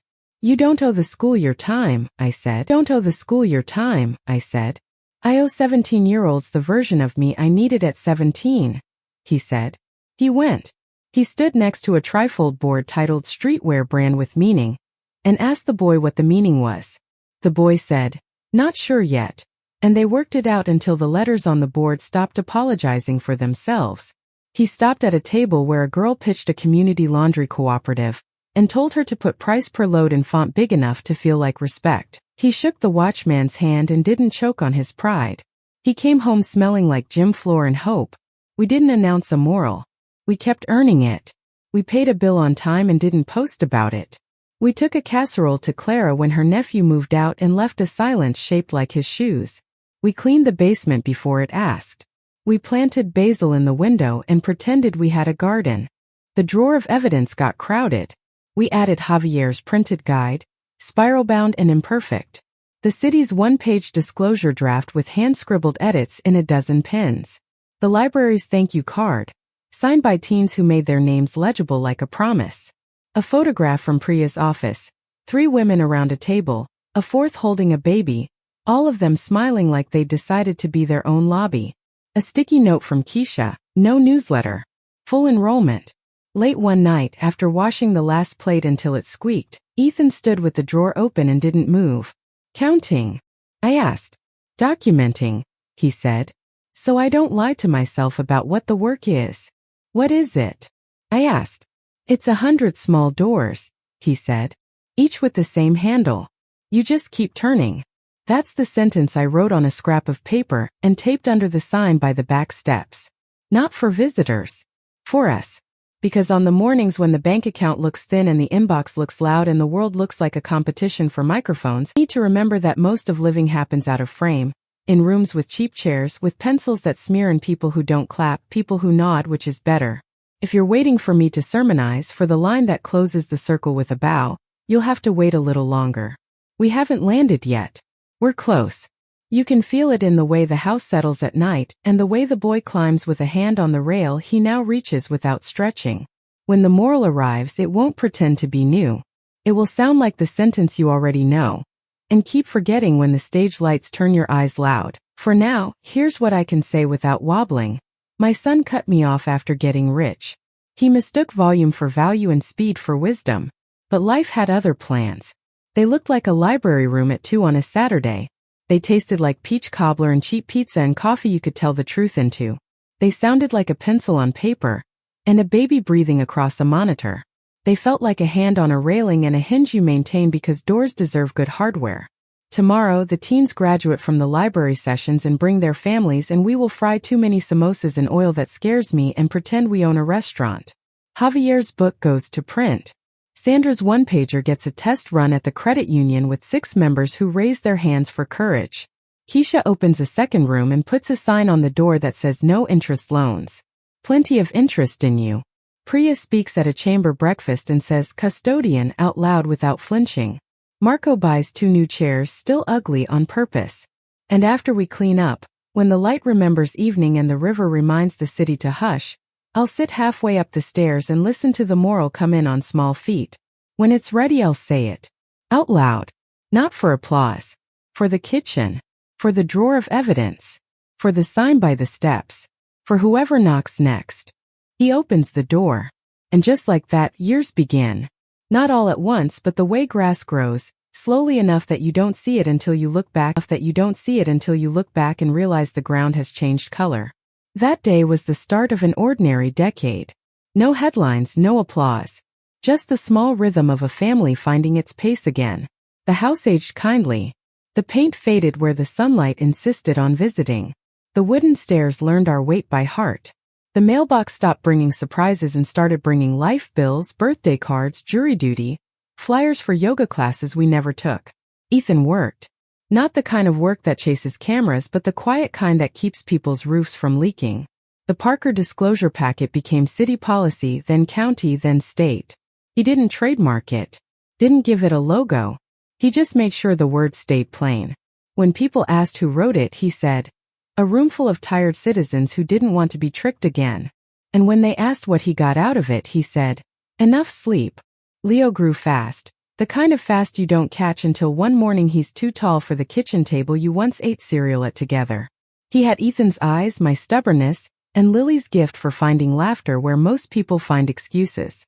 At 7, he started asking the kind of questions that make parents practice philosophy at breakfast. "Grandma, what does rich mean?" "It depends who's counting," I said. "Some people count money. Others count peace." He thought about it and said, "Then we're rich twice." That's the thing about children. They rename the world before you have time to defend it. Ethan and Lily took him to the community garden every Sunday. They grew tomatoes and stories. He learned that plants bend toward light and that people do too. I started volunteering at the same library where Ethan used to teach. They gave me a desk and a drawer that squeaked and a stack of forms that needed translating into human language. I became Miss Anna to half the kids in the district, the lady who helped their parents fill out confusing things. I didn't plan it, but somehow my son's work found its echo in mine. Sometimes when I locked up late, I'd walk past the notice board. There was always a flyer for the Saturday business circle, still running after all those years. Different faces, same cookies, same whiteboard with rivers and rocks. A legacy made of persistence. And then one spring an old name returned, not in person but in print. North Ferry Holdings, the firm that had once guided Ethan, made headlines again. A fresh scandal, different players, same hunger. Their flagship fund had collapsed, leaving retirees and small investors stranded. The newspaper said, "Regulatory failure." I knew better. It was moral failure, the kind that hides behind paperwork. Ethan read the article in silence. Then he folded the paper neatly and said, "You know what's strange? I don't feel angry anymore." "What do you feel?" I asked. "Responsible for not letting the next version of me believe them," he said. A week later, he got a letter handwritten, on paper that smelled like expensive ink, from the firm's former vice president, a woman named Claire Langley. She'd been young back then, one of the voices in those meetings that sold people hope with fine print. Her letter was not an apology exactly, more like a confession written to someone who might actually read it. She wrote, "I remember the day you refused to sign the settlement. I thought you were reckless. I thought integrity was a luxury. Turns out it was the only affordable thing in the room. I left the company last year. I'm helping investigators now. If you ever need a witness for your side of history, call me." Ethan didn't reply right away. He read it 3 times, then set it by the framed napkin. He said, "She's trying to climb her own stairs." "Then maybe don't close the door," I said. A month later, she came to the house. I watched them talk on the porch, 2 people who once shared a battlefield made of spreadsheets. No anger. Passed back and forth like something fragile. When she left, Ethan looked lighter. He said, "It's strange. Forgiveness feels less like letting someone off the hook, and more like setting down a bag you didn't know you were carrying." He started speaking again, but differently now, not about his fall, but about what came after. Local schools invited him to talk about ethics in entrepreneurship. He never used slides. Just stories. Real names when allowed, initials when not. He told them the same thing every time. Every dollar has fingerprints. Make sure you're proud of yours. He never charged. Sometimes they'd hand him a gift card or a box of donuts. He'd bring them home and say, "Payment received." I remember one evening after a talk, he came home quiet. Lily asked what was wrong. He said, "A kid told me his dad lost everything to a fund that promised quick returns. He wanted to know how to make him feel better." I didn't have an answer. I told him, "You don't fix pain. You walk with it until it learns new shoes." He nodded. "Then I'll walk." Years later, Leo turned 15 and discovered ambition. The loud kind. He wanted to make an app, something that helped small vendors manage money without getting tricked. He called it Clarity. The prototype was ugly and full of spelling errors, but the idea had a pulse. Ethan helped, but only when asked. He said, "If I give you the answer, I'll take away the question, and the question is the point." They worked nights in the garage, a hum of typing and low laughter, the smell of solder and sawdust blending like it belonged together. I'd bring lemonade and pretend to clean just to listen. Sometimes I'd hear Ethan say, "Don't skip the terms page. It's where the lies hide." And Leo would roll his eyes like every young inventor who thinks his father's advice is caution dressed as fear. The project grew. He entered a youth entrepreneurship fair. The judges were professors and local sponsors. One of them, an older gentleman in a suit, leaned in and said, "Son, your app is promising. You ever think about venture capital?" Leo paused and said, "My dad says venture capital is like dating someone who wants your passwords on the first day." The man blinked. The room laughed. And somehow Leo won second prize. Not first, that went to a girl who invented a compost bin that played music, but second was perfect. It left room for hunger. That night, we celebrated with ice cream that melted faster than conversation. Ethan looked at Leo and said, "Proud of you." Leo said, "You didn't even see the pitch." Ethan smiled. "Didn't have to. I heard the truth in your answer." Time marched, and one by one, the old characters drifted back like gentle ghosts. Mrs. Farrell passed quietly, leaving behind a garden that bloomed out of turn. Her nephew, the one with the truck, found an old ledger in her desk. Inside were the names of everyone she'd ever lent money to, and beside each name, a single word, "Forgiven." He framed the page and gave it to Ethan, saying, "She called you her best investment." Marco expanded his startup into a cooperative. He sent postcards from cities that didn't have our river but tried. Priya opened a mentorship network for women who wanted to build honest businesses. She named it Open Ledger. Javier published his second book, a collection of essays titled Terms We Can Live With. Ethan wrote the foreword again. One paragraph, quiet and clean. Good people write fine print that doesn't need explaining. The Parker name started to mean something not famous but familiar. The kind of name that made people nod and say, "I've heard of them, they do things right."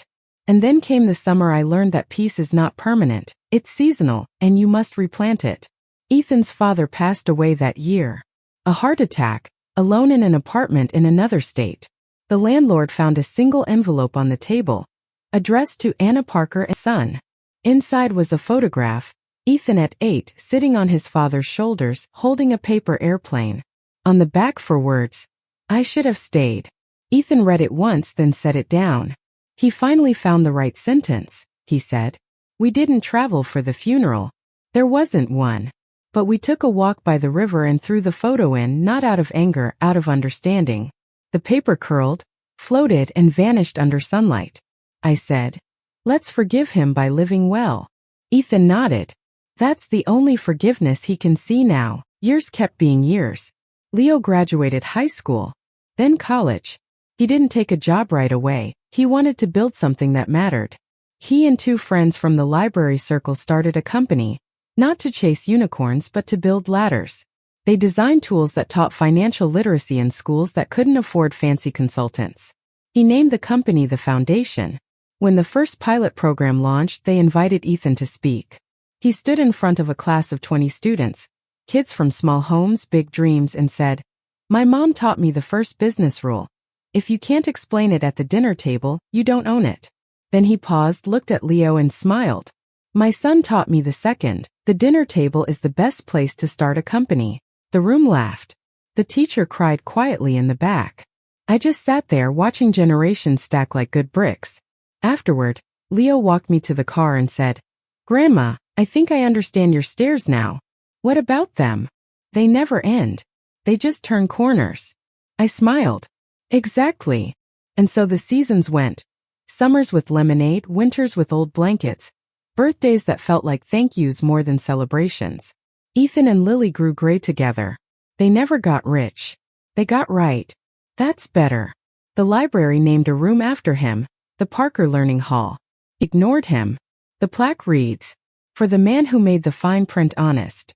Sometimes when I volunteer there, I catch people tracing the letters with their fingers, as if they want to feel what truth feels like carved in metal. And me? I slowed down, but I didn't stop. I still sit halfway up the stairs every evening, cup of tea in hand, listening to the house breathe. The sound is the same but softer now, no tension, no ghosts, just a family being a family. Sometimes I think about how close it all came to breaking. One more bad choice, one more wrong signature, and none of this would exist. But life had other plans. It always does if you let it write alongside you instead of trying to hold the pen. Last month, Leo's company won a civic award, the kind given quietly in city halls that still believe in decency. They asked me to come. I wore the blue dress, the same one from the photo. It didn't fit perfectly, but it didn't need to. When they called his name, he went on stage and said, "I was raised by people who taught me that honesty doesn't make you rich fast. It just keeps you from being poor forever." He looked at me when he said it. I smiled. The room clapped. And in that sound, I heard every echo of what we'd survived. When we came home that night, the house looked tired in the kind way, the kind that says, "You've done enough for today." Ethan turned off the porch light. Lily kissed him on the cheek. Leo went to his room humming something new. I sat halfway up the stairs as always. Only this time I wasn't guarding the house or remembering pain. I was simply there, witness to a story that finally exhaled. There's a stillness that comes after years of noise. It's not silence. It's peace finding its place. I closed my eyes and thought about everything. The promises whispered to sleeping babies. The mistakes that built us. The storms we didn't dodge. The doors we opened anyway. And I smiled, not because life was fair, but because it had been generous. He cut me off once, my son. But life cut him open in all the right places so light could get in. And that light stayed. Now when the knock comes, and it always does, he opens the door. And I watch from halfway up the stairs, proud of what I walked through. The stairs kept their shape, but the sounds on them changed. Leo's voice deepened. The laughter that once echoed from downstairs now came from his own apartment 2 blocks away. Time, polite and persistent, kept walking through our door without knocking. Ethan and Lily had settled into something steady, 2 people who knew every habit and still chose each other every morning. Their kitchen smelled of coffee and compromise, which is what good marriages are made of. As for me, I began to understand what it means to live after the story's climax. People think peace is quiet. It isn't. Peace hums. It hums in the refrigerator at midnight, in the kettle that whistles even when you forget it's on, in the dog who sighs like he's praying. Some mornings I would go to the library early, unlock the side door and just sit. The light fell in long stripes on the floor. The air smelled like paper that had learned patience. I'd read letters from people I'd never met. Small business owners, teachers, retirees, thanking Ethan for the packet that made sense. One wrote, "I finally understood what I was signing. No one ever cared that I understood before." I would fold those letters and slip them into a box under my desk. Not for collection but for proof. Every Thursday I tutored a group of young mothers, immigrants, most of them. We'd gather around a table covered with crayons and contracts, babies on laps, the smell of milk and marker ink mixing in the air. They'd ask, "Miss Anna, what does non-binding mean?" I'd answer, "It means they want you to believe it doesn't matter until it does." And we'd laugh because laughter makes learning stay. Those evenings stretched long, the kind of long that heals instead of hurts. One winter, Leo came home with that look Ethan once had. The look of a man at a crossroads pretending he isn't. He sat at the table, rubbing his temples. "We got an offer," he said. "Good news." I asked. "Depends. They want to buy the foundation. All of it." "How much?" Ethan asked. Leo told him the number. It was the kind of number that makes people forget what they came to build. "They'll keep the product," Leo said. "But they'll rebrand. Simplify. Add subscription tiers." They said honesty doesn't scale. He laughed, but it sounded like gravel. "Dad, they're offering more than I thought I'd ever see." Ethan didn't answer right away. He poured tea, stirred once, twice, handed the cup across. "You know what happens when you sell the stairs, son?" he said finally. "You don't get to climb them again." Leo looked at me, searching for an easier sentence. "Grandma, what would you do?" I smiled. I'd ask myself if the number sounds like freedom or like silence. He didn't sleep that night. I heard him pacing in the old room upstairs. At dawn he came down, hair wild, eyes clear. "I told them no," he said. Ethan grinned, half proud, half worried. "You sure?" Leo nodded. "Yeah. I remembered your rule, Dad. Truth makes the room smaller but the life bigger. He left that morning lighter by a fortune and heavier by integrity. A year later, the foundation got government funding instead. Tiny compared to the offer he refused, but clean. They expanded to schools in 3 states. Leo began teaching part-time, same as Ethan once did.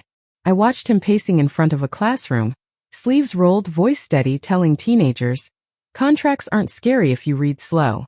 He didn't realize it, but he sounded just like me. Time kept stacking its seasons. Ethan turned 60. His beard went white in self-defense against wisdom. Lily's laughter deepened. They moved a little slower, but still danced in the kitchen when the right song came on. And me, not a memoir, not a lecture. Just notes. Lines on paper that helped me remember. I wrote about the smell of printer ink in the restitution office, about Mrs. Farrell's roses, about Marco's ugly chairs that held more people than any luxury seat could. I wrote about how forgiveness tastes like soup reheated twice better the second time. Sometimes Leo would stop by and read a page. "You ever going to publish this?" he'd ask. "No need," I'd say. "It's already been lived." Then came the autumn. My body slowed before my mind was ready. I started missing stairs one at a time.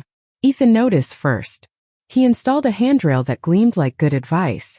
"Getting old isn't punishment," I told him. "It's interest on survival." He smiled. "Then we're rich." I spent more time on the porch after that. The neighborhood changed faces but not spirit. New families moved in. The smell of dinners changed accents.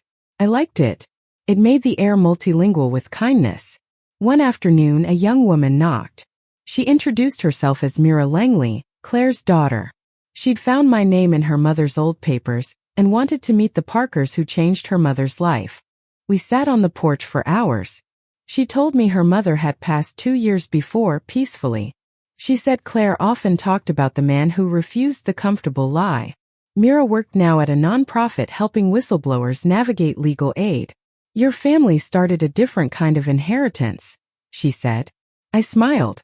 "We just passed the hat when truth needed bus fare." She laughed and hugged me goodbye. When she left, I cried, not out of sadness, but because it felt like proof that good ripples travel quietly but far. That winter brought snow thick enough to erase footprints by morning. Ethan and Lily insisted I move into their spare room. I agreed on one condition, that my old house remain open to anyone. So we turned it into a mentoring center. The sign outside read, "The Stairs Project, helping people find their way up." The first day it opened, a woman came in carrying a stack of letters from payday lenders. She said, "I heard you help people climb out." We did. Slowly, gently. Every Wednesday I'd sit by the window and tell them stories, never names, just lessons.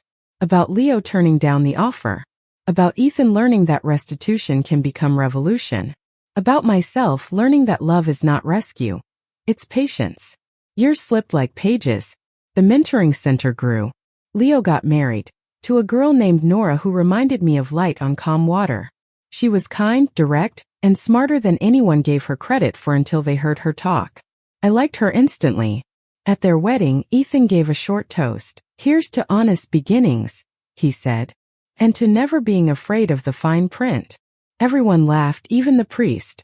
Later that night, Leo danced with me. My feet ached but my heart didn't. He said, "Grandma, you okay?" "I'm more than okay," I said. "I'm recycled joy." 5 years passed. The Stairs Project spread to neighboring cities. Sandra retired and joined our board.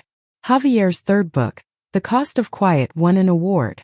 Priya's mentorship group partnered with Leo's company. Marco's cooperative built affordable furniture for all our centers.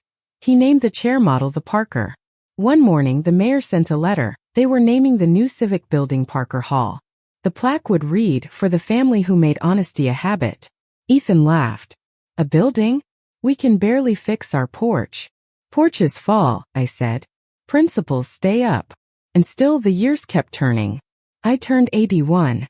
My hands shook when I wrote, so I switched to dictation. My stories found new life as recordings. Leo said he'd upload them to some podcast thing. I didn't care where. When he played one back for me, the episode titled The House with Stairs, I listened to my own voice describing the smell of dust and ambition, and I thought, so this is what living long enough to hear your echo feels like. The last scene I'll tell you isn't dramatic. It's breakfast. The sunlight coming in sideways. Ethan reading a newspaper out loud, still paper, not screen. Lily humming.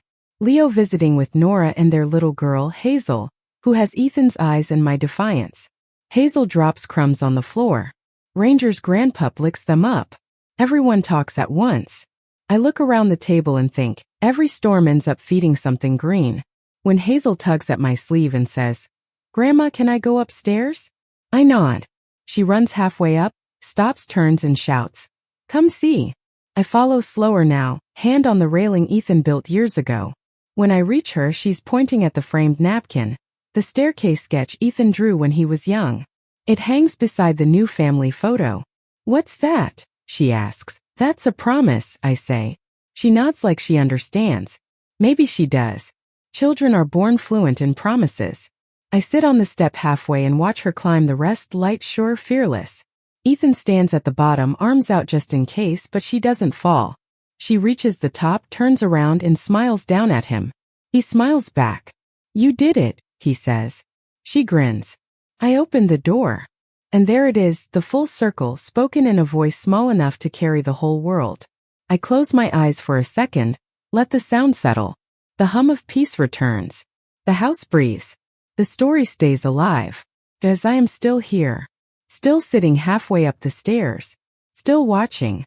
And whenever someone knocks, my son, my boy who once forgot where home was, still answers. He opens the door. Got it, brother. Here's a full 5-page epilogue, written exactly your guide asks for. The quiet cinematic afterlight that Voices of Auntie May stories end on. It begins right after your last line. He opens the door. Sometimes when I hear that sound, the soft click of a latch giving way, I think it's just the house settling. But it isn't. It's memory doing its job. Every time that door opens, the years breathe again. You'd think life slows when the story ends, but that's not true. It just changes rhythm. These days, mornings come earlier.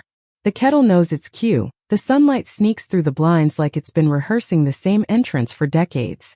I sit in my chair by the window, the one that leans slightly to the left, and watch the neighborhood wake up.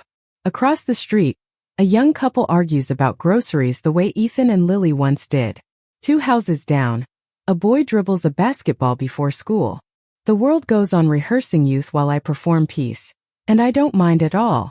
Ethan visits every Sunday. Still brings donuts he shouldn't eat, still forgets where he put his glasses. He's slower now, careful with stares, but his eyes are lighter, not younger, just forgiven. He tells me about Leo, about the new branch of the foundation opening in another state, about the documentary someone's making on ethical entrepreneurship, though he hates the phrase. Just call it decency, he says. Decency doesn't need a documentary. I smile because I know he'll do the interview anyway. Not for fame, but because he wants to make sure someone tells it right. After he leaves, I replay his words the way some people replay old songs. They still sound like that boy on stage, the one who used to wave from behind a curtain and ask if I could see him. Yes, Ethan. I still see you. Always will.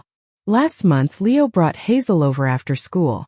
She's 9 now, all elbows and questions. She had a school project about family history and wanted to interview me. She sat cross-legged on the recorder blinking red, and asked, "Grandma, what was life like when Daddy was my age?" "Well," I said, "your father thought success meant loud cars and faster Wi-Fi." She giggled. "And now?" "Now," I said, "he thinks success means everyone getting home safe." She wrote that down carefully, her tongue peeking out of the corner of her mouth the way Leo's used to when he concentrated. Then she asked, "What about you, Grandma? What does success mean to you?" I looked out the window for a long time before answering. Success is when you can walk through your own memories without tripping over regret. She blinked, trying to make sense of it. "So like a clean floor?" I laughed. "Exactly, sweetheart. Like a clean floor." People sometimes ask if I ever forgave the man who left, Ethan's father. I did a long time ago. Forgiveness isn't approval, it's freedom from maintenance. You stop watering the weeds so the flowers have room.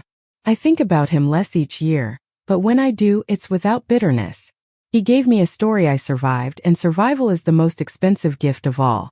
When the nights get long and the body complains, I go back to that one sentence I whispered to baby Ethan so many years ago: I'll make sure you never feel the kind of loneliness I did. I kept that promise, maybe not perfectly but faithfully. And he kept his in return. He built a life where no one signs papers they don't understand. A world that reads slower, listens longer. That's what life had planned for us all along. Not comfort, not wealth, but clarity. The kind that shines through people like sunlight through water. Sometimes former students from the library write me letters. They begin the same way. You probably don't remember me, but of course I do. I remember every face that leaned forward when truth showed up. One woman, Keisha, sent a photo of her daycare's new building. On the wall in bright paint it says, "No small print. Only small people grow here." On my nightstand. It reminds me that honesty doesn't end, it reproduces. A few weeks ago, I visited the Stairs project, the first one we opened. They've renovated the old house but kept the bones. My handprint is still faint on the railing Ethan installed. On the wall hangs the framed napkin, yellowed now, and beside it a new frame, Hazel's crayon drawing of a staircase with stick figure hearts climbing. One of the volunteers, a young man named Samuel, stopped me at the door. "Miss Anna," he said, "I read your story online. The one about your son cutting you off and finding his way back. It helped me talk to my father again." I thanked him, and when he walked away, I felt that same familiar warmth behind the ribs, the quiet proof that stories are bridges we leave for strangers. The evenings stretch differently now. I don't count them. I collect them. Each one feels like a well-earned receipt for time spent honestly. I drink my tea slower, hum songs that no longer remember their words. The house hums with me. If this were a movie, this is where the credits would roll, the camera pulling back through the open doorway, past the porch light, into the street glowing with summer. You'd see a house that's ordinary, but if you listened carefully, you'd hear what keeps it standing: laughter, forgiveness, the quiet arithmetic of love minus pride. I'm not closing the story, I'm just putting it down so someone else can pick it up. Maybe Hazel years from now. Maybe you, whoever you are, listening to this voice across time. If you ever find yourself cut off by someone, by life, by circumstance, remember this: being cut off isn't the end. Sometimes it's pruning. It hurts, yes, but it makes room for new branches.